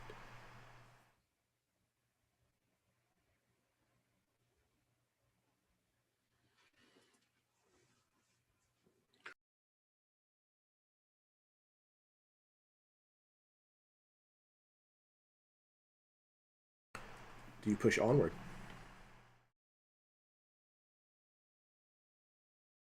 Okay. You can see that a few of these larger pieces of Colossiah bone seem to kind of trail out away from the base camp and in the direction that the wind seems to be blowing anyways, deeper inland, closer to this mountain. As you press forward, your presence is noted. It has not taken long for the denizens of the Down Under to realize that you are here. But as of now, at least, it is only the individual fiends themselves. These imp-like creatures that are wingless, skinless, perhaps. These small, tiny creatures of fang and tooth and claw and horn that are vicious but easily dispatched. So each of you, please, if you will, narratively describe a hellish feature that you guys encounter along this press inland, and how you take out a smattering of these imps here and there as you move past.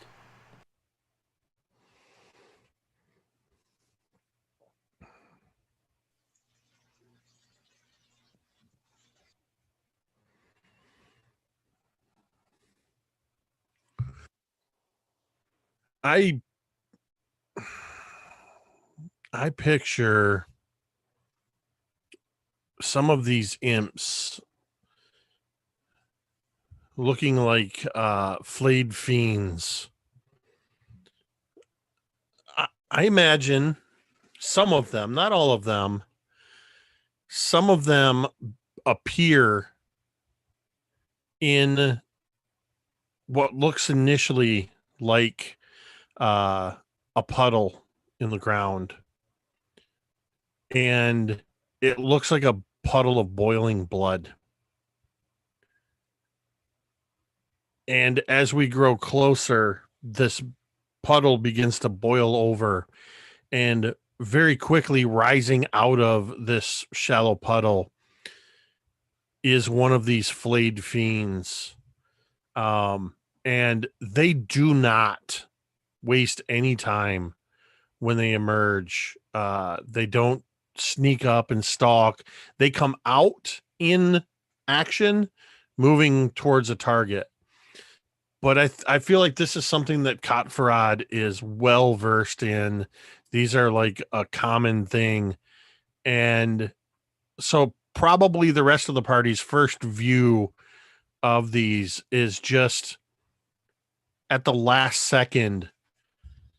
She reaches back, pulls this great sword of Arinavat out, and just sort of takes a step to the left, a step forward, a step to the right, a step back. Each time this sword moving in an arc. And these fiends, these flayed fiends are sort of bursting into a mist and hit the ground and sort of form into these smaller puddles that just seem to sort of almost instantly evaporate. Keep an eye out for the puddles. There's kind of one of these sharp, angular, rocky overhangs has what almost looks like kind of a lumpy boil or pustule of some sort that's probably about man size. And as we walk kind of somewhat underneath it, it pops and bursts, and this like humanoid creature falls out of it about 10 feet or so directly onto its back.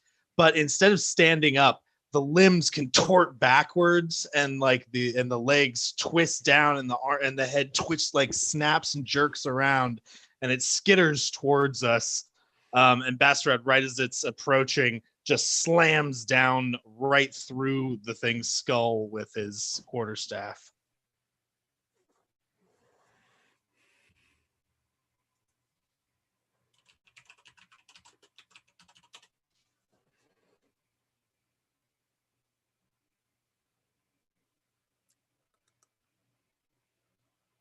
As we continue on, we see perhaps in surprise, like something like within the landscape that almost would look like the shape of a river, like this sort of like cascading form on the ground.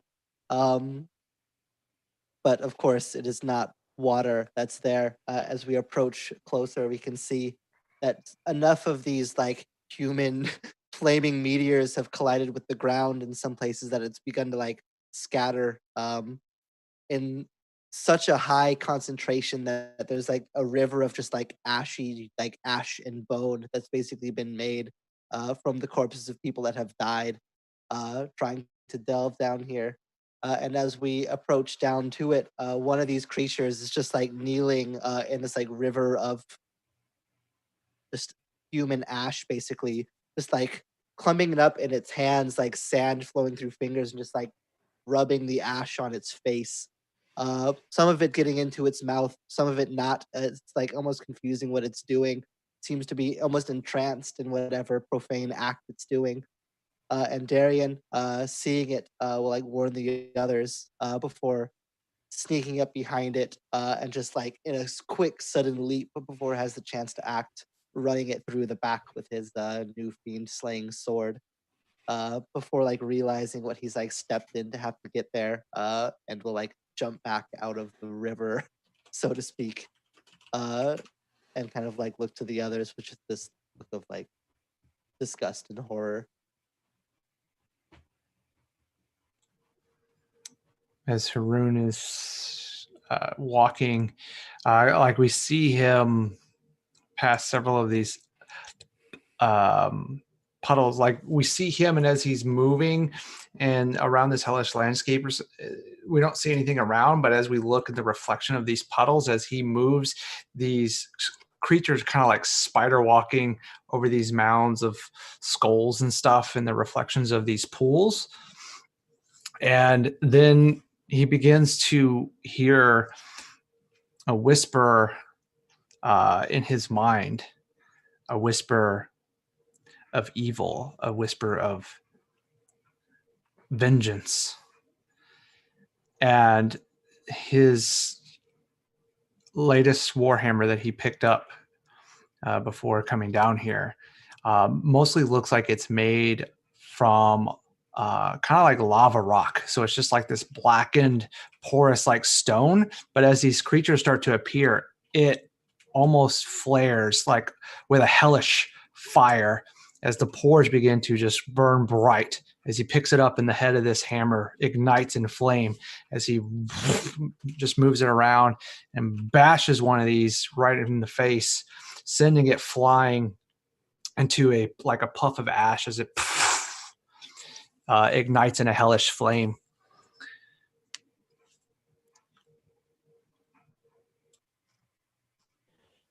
Sabanos is looking up and around and seeing this burst of color, this strange, sack of bile that burst, these strange things. And before he knows it, he's sort of lost from the group, and he can still hear them.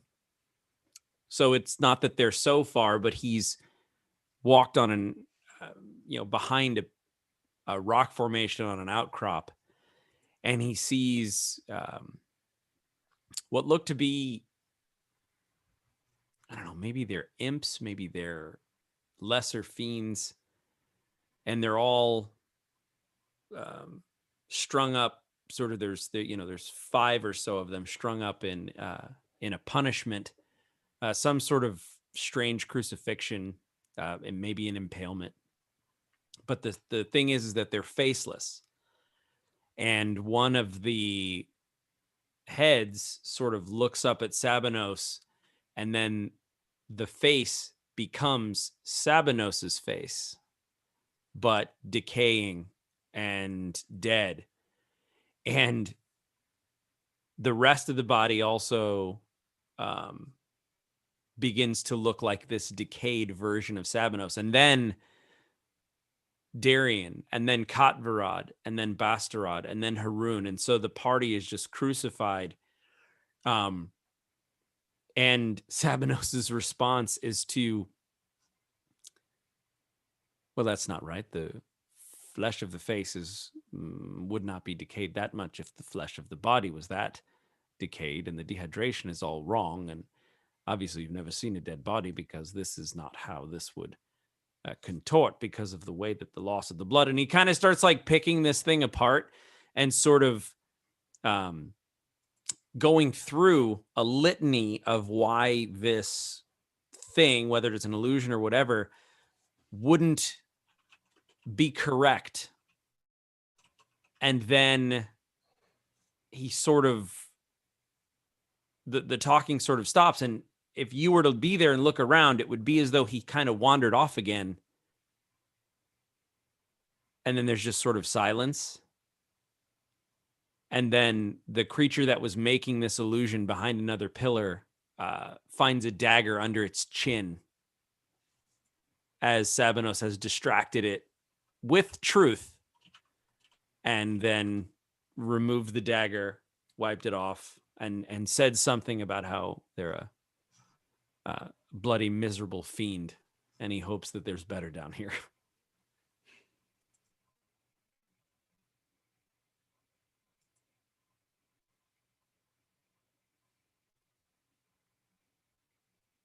You all press onward,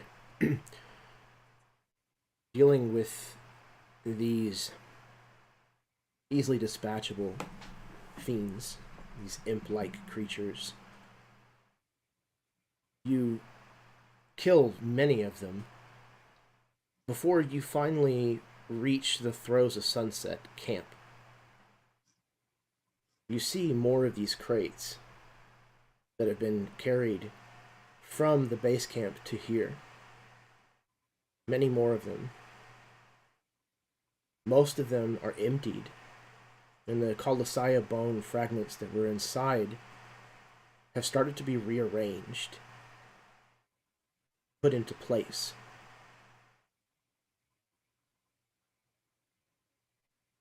But you see no sign of any of the members of the Throes of Sunset. The camp looks like it's abandoned.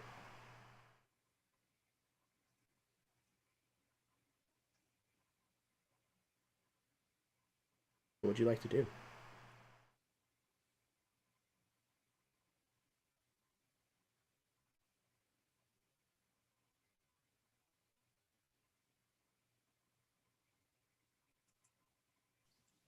Are there like tents? No, not really tents. Again, sleeping down You here can't really is rest not. here. Yeah, it's not a super common thing to do. There's nowhere that somebody could be hiding in this camp. There's a lot of rock crags and stuff around, so like the whole time you've kind of been making your way kind of through in between a lot of these like outcroppings of rock. And you're kind of in an open area now where the bones of the Colossi are kind of being laid out.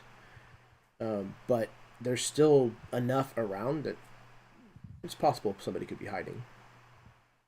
All right, I'll do just a little bit of recon, see if I can, sniff anyone out, kind of look around any places, like poke around any place with my quarterstaff at the ready while everyone else investigates or whatever they're going to do.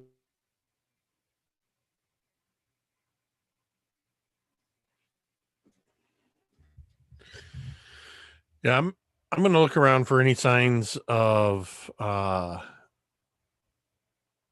that anybody's been fighting with anything more than the lesser fiends. Any signs of a bigger struggle that might have happened here.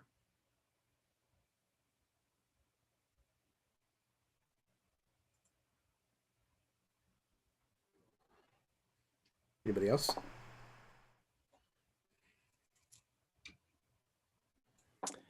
I feel like Sabanos would continue to just, especially not knowing really. I mean, I really don't know what the Throes of Sunset is, except for the cursory sort of, quick explanation that I got from like Bastarad and through context. So, they aren't nice people, but I don't know why and how and all that. So,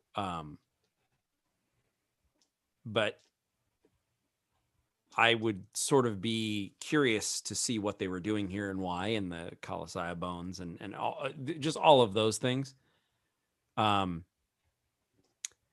can't remember now if out of character, I can't remember if I know that the Throes of Sunset are the people who were responsible for the catastrophe that took my family. I can't remember.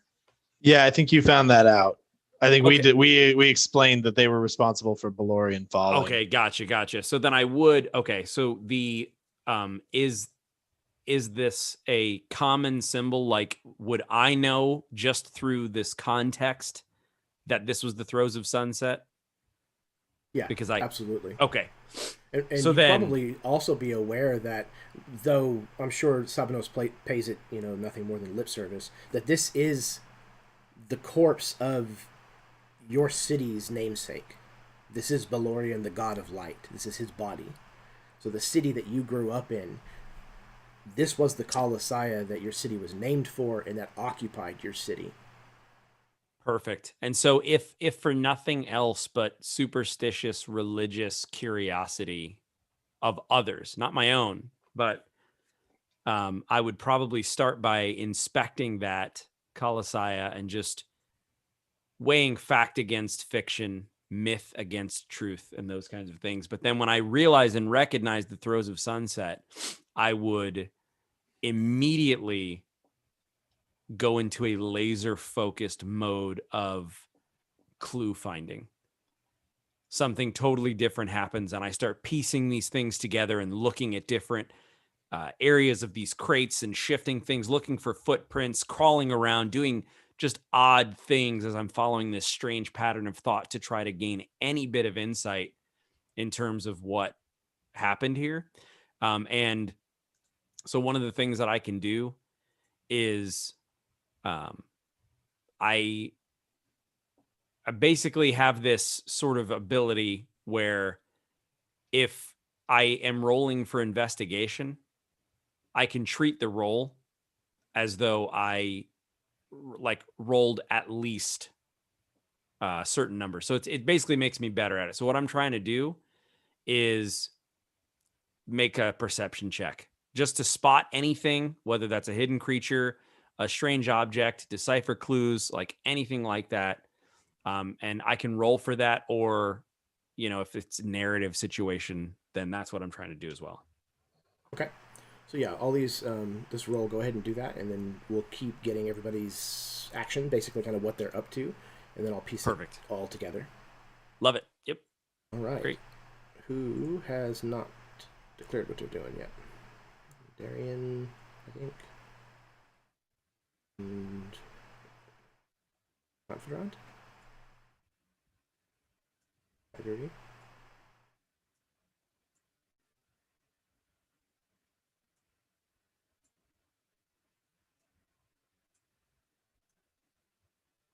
Hello.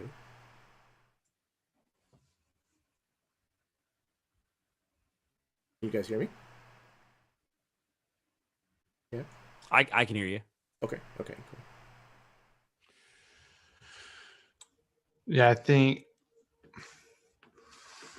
I mean, not seeing anybody in the camp, I think, I mean, Haroon would make his way to the camp. I mean, unless somebody else is going to stop him, or they are going to scout.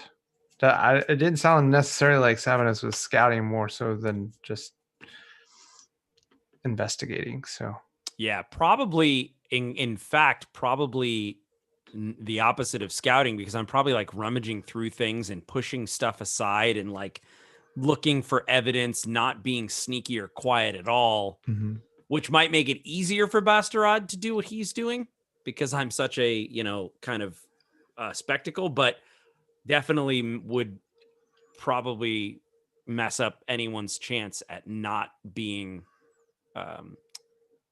them not knowing we're here, basically.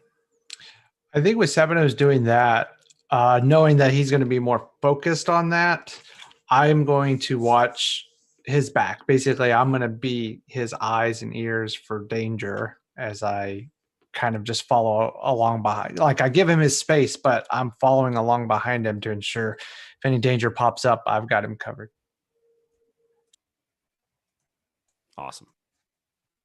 I think Darian is going to be taking mostly like a scouting and vigilance role in this, making sure that no fiends are going to track in behind us as we work into this camp, that there aren't people who are going to return to the camp further in, just making sure he can keep eyes out in as many directions as he can cover, basically just to make sure that we're not taken off guard. Okay, so it sounded like Bastarad, Darian, and Katvaraad were also kind of looking out, scouting, etc. So if you guys could give me perception rolls. Sabanos, as you're digging around, you can see that it looks like whatever they were doing was very suddenly interrupted. Things are dropped, not sat down, not put away. They're just dropped. Tools, equipment, gear, haphazardly. And there's definitely signs of a scuffle around here. And Katvaraad, who's looking specifically for signs of a struggle, can absolutely confirm any kind of suspicion that you might have. Noting, oh yeah, you can see over here, this is definitely a mark in this rock that was made by some kind of fiend. You can see, there's 3 claw marks, and they're so far apart and this deep on the rock and that kind of thing. So there was definitely a skirmish that took place here. The blood, if you can find any of it, is like a black-brown crust. And that's it. Like, it's beyond coagulated. So the rest of you poking around, Darian, it is you who spots a group of dwarves that are very quickly making their way in your direction. And with a dirty 20, you can tell that there's something wrong with these dwarves. The way they move isn't quite right. And they're almost like clamoring over one another. So they are approaching, and they are approaching very fast. How far out are his companions from him? Like, how loud would he have to be to get their attention? I would say probably 40 feet, give or take. Well, not super far, but far enough you'd probably have to raise your voice. Yeah, Darian, I think, would let out a sharp whistle. Actually, would be what he would do. I imagine, especially on boats, that they'd have all sorts of signals and noises that they could make to each other that he would have learned. And then when everybody turns to see the sound, he'll just like point over in the direction before like moving his hand down to his weapon.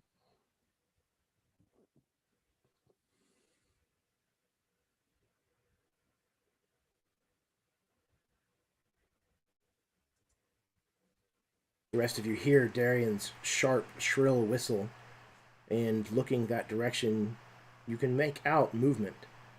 You don't have his vantage point, but you can see that something is coming, and Darian has indicated it to you. Is it clear where specifically they would enter the camp from where we are? Yeah, I would say so. There's, again, these kind of jagged rocks kind of stick up kind of almost all over the place. And directly towards them, there's this kind of opening into this maze-like canyon. But it's pretty wide. I would say it's probably 15, 20 feet wide at the point that it enters the camp. Okay, so Bastrad would like to, with his quarterstaff out, kind of post up against, back against the like the camp side of one of these rocks, like a little around the corner, to kind of be ready to ambush, bushwhack them. Okay, so make a stealth roll for me, and you can have advantage on it.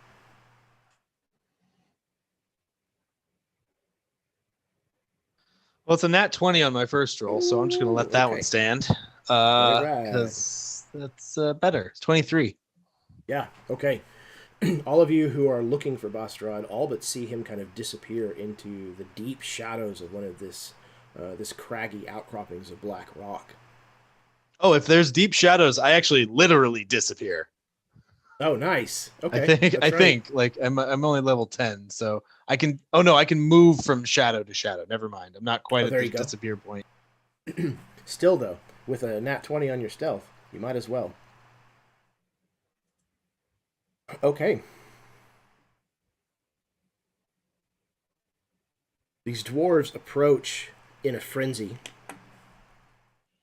Is the plan to let them reach the edge of the camp where you will meet them at this bottleneck? Are some of you intending on trying to go out to meet them? I can actually take 2 Eldritch Blasts when they reach within 120 feet. Okay. So you're just going to try to get a vantage point like Darian has and just kind of peg them before they get to you? Yeah. Okay. Sort of almost, yeah, just try to take out the front runners with a couple of Eldritch Blasts. If Okay. Darian would see Katvaraad moving forward, trying to sneak around, I think Darian, having alerted the others, would probably do the same. He's much more effective in close range than long. So he would try to sneak up as well to 27 stealth. Excellent. Likewise, Darian disappears from view into one of these deep crevices. I think Haroon would just basically shield wall where this bottleneck is.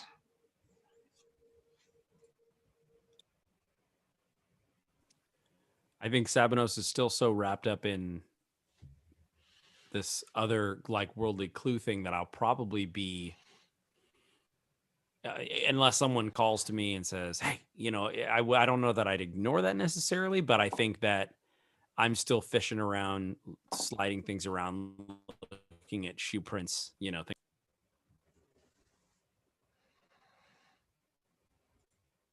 All right.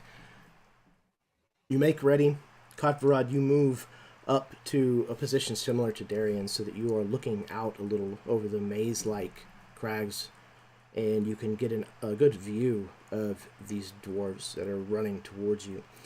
As you do so, the time that it kind of takes you to climb up into this position, they've gotten closer, and you and Darian, who are both at this point, and we'll say Haroon as well, who's kind of facing this canyon kind of square on, the three of you see these dwarves as they come closer. And then you notice what it is about them that's not right. Their eyes are glowing with the light of fire. They're missing skin and bone and sporting open wounds, scorched skin, gruesome wounds that would have killed a normal dwarf many times over.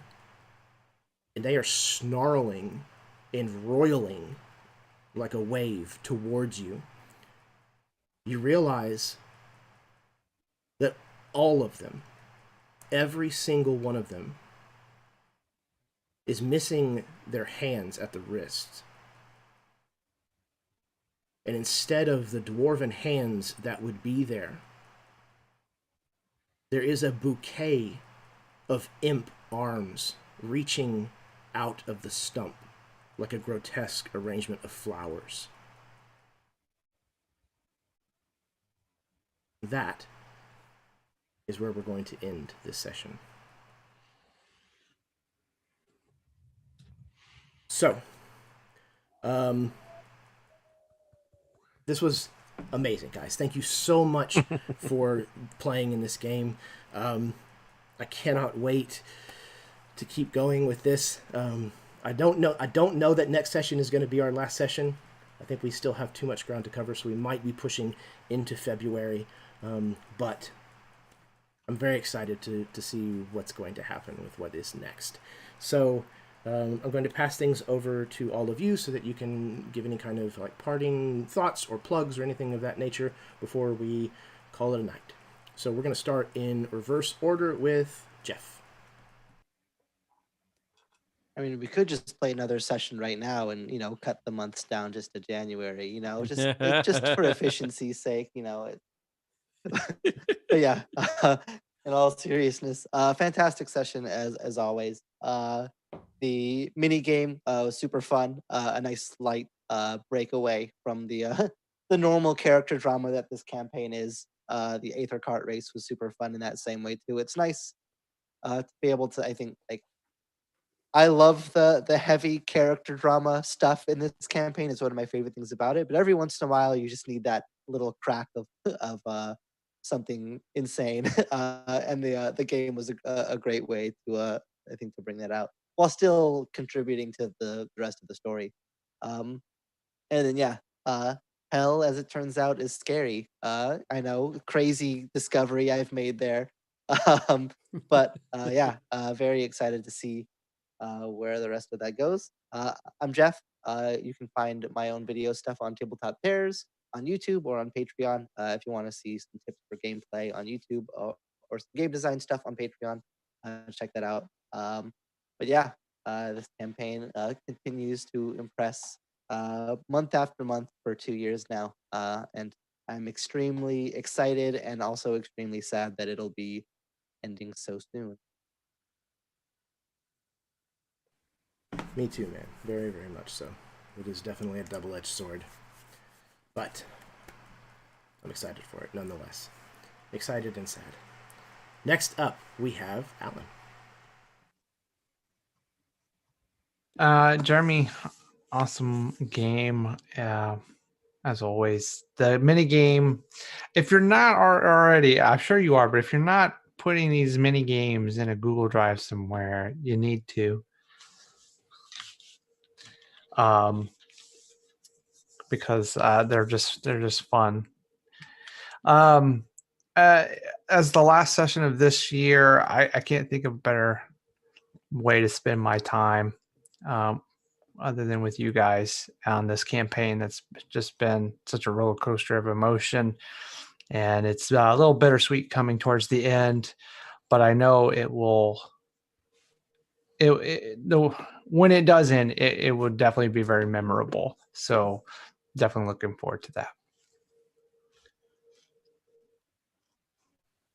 Thank you, Alan. It means a lot to me, man. Next up, we have Tim. I just am just continually, and we've said it a few times, but really just Jeremy, the care with which you do each of these things is just, it's inspiring because it's the kind of game that I want to run. So it's definitely the kind of game that I want to play in.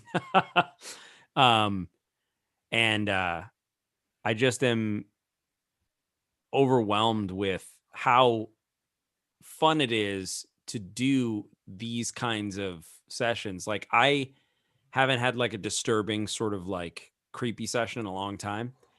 And this goes for everyone in the session, I actually like that kind of stuff when it's handled with the grisly detail that you all bring to it, but also the care with which you bring it. It's one thing to be shock factor, gross and weird. It's another thing to thoughtfully come up with things that would be horrific for your character and like kind of watching that play out. And it's just neat because there's not many groups that I would want to be in this sort of a disturbing, hellish landscape with and still feel totally safe in green lights.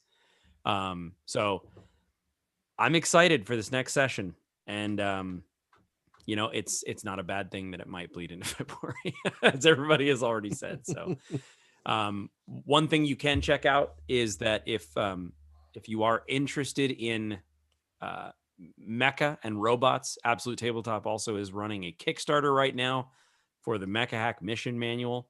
And so you can still back that now if you are wanting to support that. Their next Kickstarter stretch goal is to get Tim a mecha mod to keep his eyes open for longer. Bionic lids. I'm gonna be real. If you hadn't mentioned the mecha hack, I was going to, just because I selfishly want all of those stretch goals. Like, I backed it and I want all of the things. So like, make sure everybody, like, you guys all did it, right? Okay, just making sure. Like, I want everybody in on that because there's some good stuff. There is some really cool stuff. And yeah, thank you, man. Appreciate that. Give me my mods to keep my eyes open. Absolutely. Do please go check out their Kickstarter. Tim, if you'll drop the link for that in our Facebook chat, then I'll add it to the description of this video. Can do. Yeah, Mecha Hack is perfecto. Such good stuff. I love running Mecha Hack almost as much as I love running D&D, which is saying something. So next up I have Austin. I almost called you Belorion. Yeah, I'm Nitsua, and I had a ton of fun tonight. This was a blast as always. Jeremy, you are just my favorite GM that I've played with. Like, I'm gonna make that. Sorry if I played with somebody else and I'm hurting your feelings. I don't mean it as anything other than a compliment to Jeremy, because I played with some amazing GMs, and you just consistently blow it out of the freaking water. It's just always a blast to be in your games, and you bring that extra level, and it kills me. Like these are just some of the most fun games, and I am so like everyone's saying, I'm so sad that this game is going to end, but also like it's so much better to burn out than fade away. And so like we're going to actually have a complete story. Like this is a focused like narrative adventure that has an ending in sight, and it's super exciting because I don't know if I've ever reached that before, really. And I just like I know you're gonna bring it home.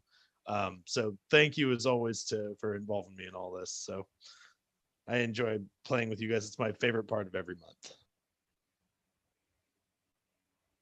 Thank you very much, Austin. That is huge, man. And honestly, that means the world to me to hear. Makes me happy that you guys are enjoying this game this much, and that every single month you guys bring it. Like you said, every single month. I can count on you guys and lean heavy to run this kind of a game. This kind of a game where we can be stupid and silly and play a mini game and then immediately get serious and emotionally heavy and dark. And like Tim pointed out, trust you guys to treat that with respect and care, to give it the gravitas that it really needs to hit home and be disturbing. So thank you. Last but certainly not least, Jacob. Well, with what appears to be 2 sessions left, I'm sad to say I've decided I'm leaving the campaign. I hit 2 years. That was my limit. So Your contract's up. my contract's up. My God, they couldn't reach negotiations. No, this is I would just be trotting the same ground that everybody else has, but I've told you in multiple locations and multiple conversations, I've sung your praises, Jeremy, as one of the most eclectic and bold GMs out there. I've just never seen you shy away from anything, from Masters of the Universe to Mad Max Fury Road to Tron and Halo, Teenage Mutant Ninja Turtle. It doesn't matter what it is. You're mashing systems together and you do everything with such care and attention to detail. And it's been really exciting also just to see what you do, as a fellow producer, that you bring such a high level of production to these games that just enhances it. But that you've curated over 2 years, just such an incredible series of tales. I mean, I still talk to people about the intensity of some of these sessions. I will never forget that session where everybody laid into my character because she almost killed everybody. It was one of the most intense and emotional and real and visceral role play sessions that I've ever been in. And there's been a lot of those kind of things throughout this game. And I love that we can do, like everybody said, these mini games and we can joke around and we can also move into the serious notes when we need to. So I'm very much looking forward to the end of this game, not in a, oh my gosh, it's finally done, but like Austin said, to be able to end on such a high note, to have run such a tight story and campaign, it's going to be exciting to be able to say that we've done that, and be able to come back here and look at them anytime we want. So that's cool too. And I couldn't imagine a better group of people to have taken this journey with. So thank you, everybody, for that. Wow, it sounds like I really am planning to leave after tonight's session. I'm not. I almost convinced myself. I'm if you want to check out my stuff, head over to Mini Terrain Domain, where you can check out all the D&D that we run multiple nights a week. be sure to check out Big Bearded Nerd. Big Bearded Nerd is officially a member of the Mini Terrain Domain family. Dwight runs all non D&D content over there. So he's running a lot of there's Star Wars, that's monthly Star Wars that's starting up. We're running Call of Cthulhu. We're moving Mythos Investigators, which is our monthly mini Cthulhu mini campaign series over there, and we've got a lot of other great stuff planned, as well as new stuff coming to Mini Terrain Domain. And of course, tomorrow is as I mentioned at the top of the stream, the return of M after a 4-month hiatus.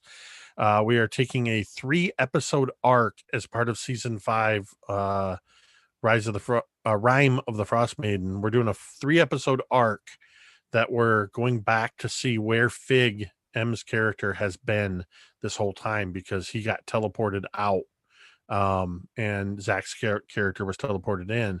So starting tomorrow for 3 episodes, Jeremy and all the other players are actually all playing different characters in the setting. You'll have to tune in to see what those characters are and the unique twist. But this is going to be a wonderful return. I'm just so excited to have M back. I've been excited for what M's been doing for themselves in their personal life and work, but I miss M, and I'm glad to have them back. So tune in tomorrow to see that. Yeah, and tune in on Friday. I got to hang out with M on Monday evening. I think it was Monday evening for Sunday Earth. They were our guest on Sunday Earth, and it was really good to sit down and talk with them again. So I'm very much looking forward to getting to play that game. I get to play with you tomorrow with the Dawnbringers, and then on Sunday I get to play in one of Dwight's games, a Star Wars game, where I get to play a Basilisk Bounty Hunter. I'm very much looking forward to that. Should be fun. Okay, everyone, thank you so very much once again. You guys are phenomenal players, and I love each one of you, and I mean that sincerely. As well as everyone out there who is willing to sit and watch one of these games, whether you're watching live with us along as we play, or that you are tuning in at some point later on in the future. You have no idea what it means to me to be able to see that people are enjoying this content, because for me, it is such a complete joy to be able to play and run in these games. So for my joy to bring entertainment and joy to someone else, I can't ask for a better thing as a creator. So thank you. If you like what you see and you want to see more, hit the like button, subscribe, all of that business, and I can't wait until we get to come back to this game and see what happens next. But until then, may your dice roll high and your snacks always be within reach.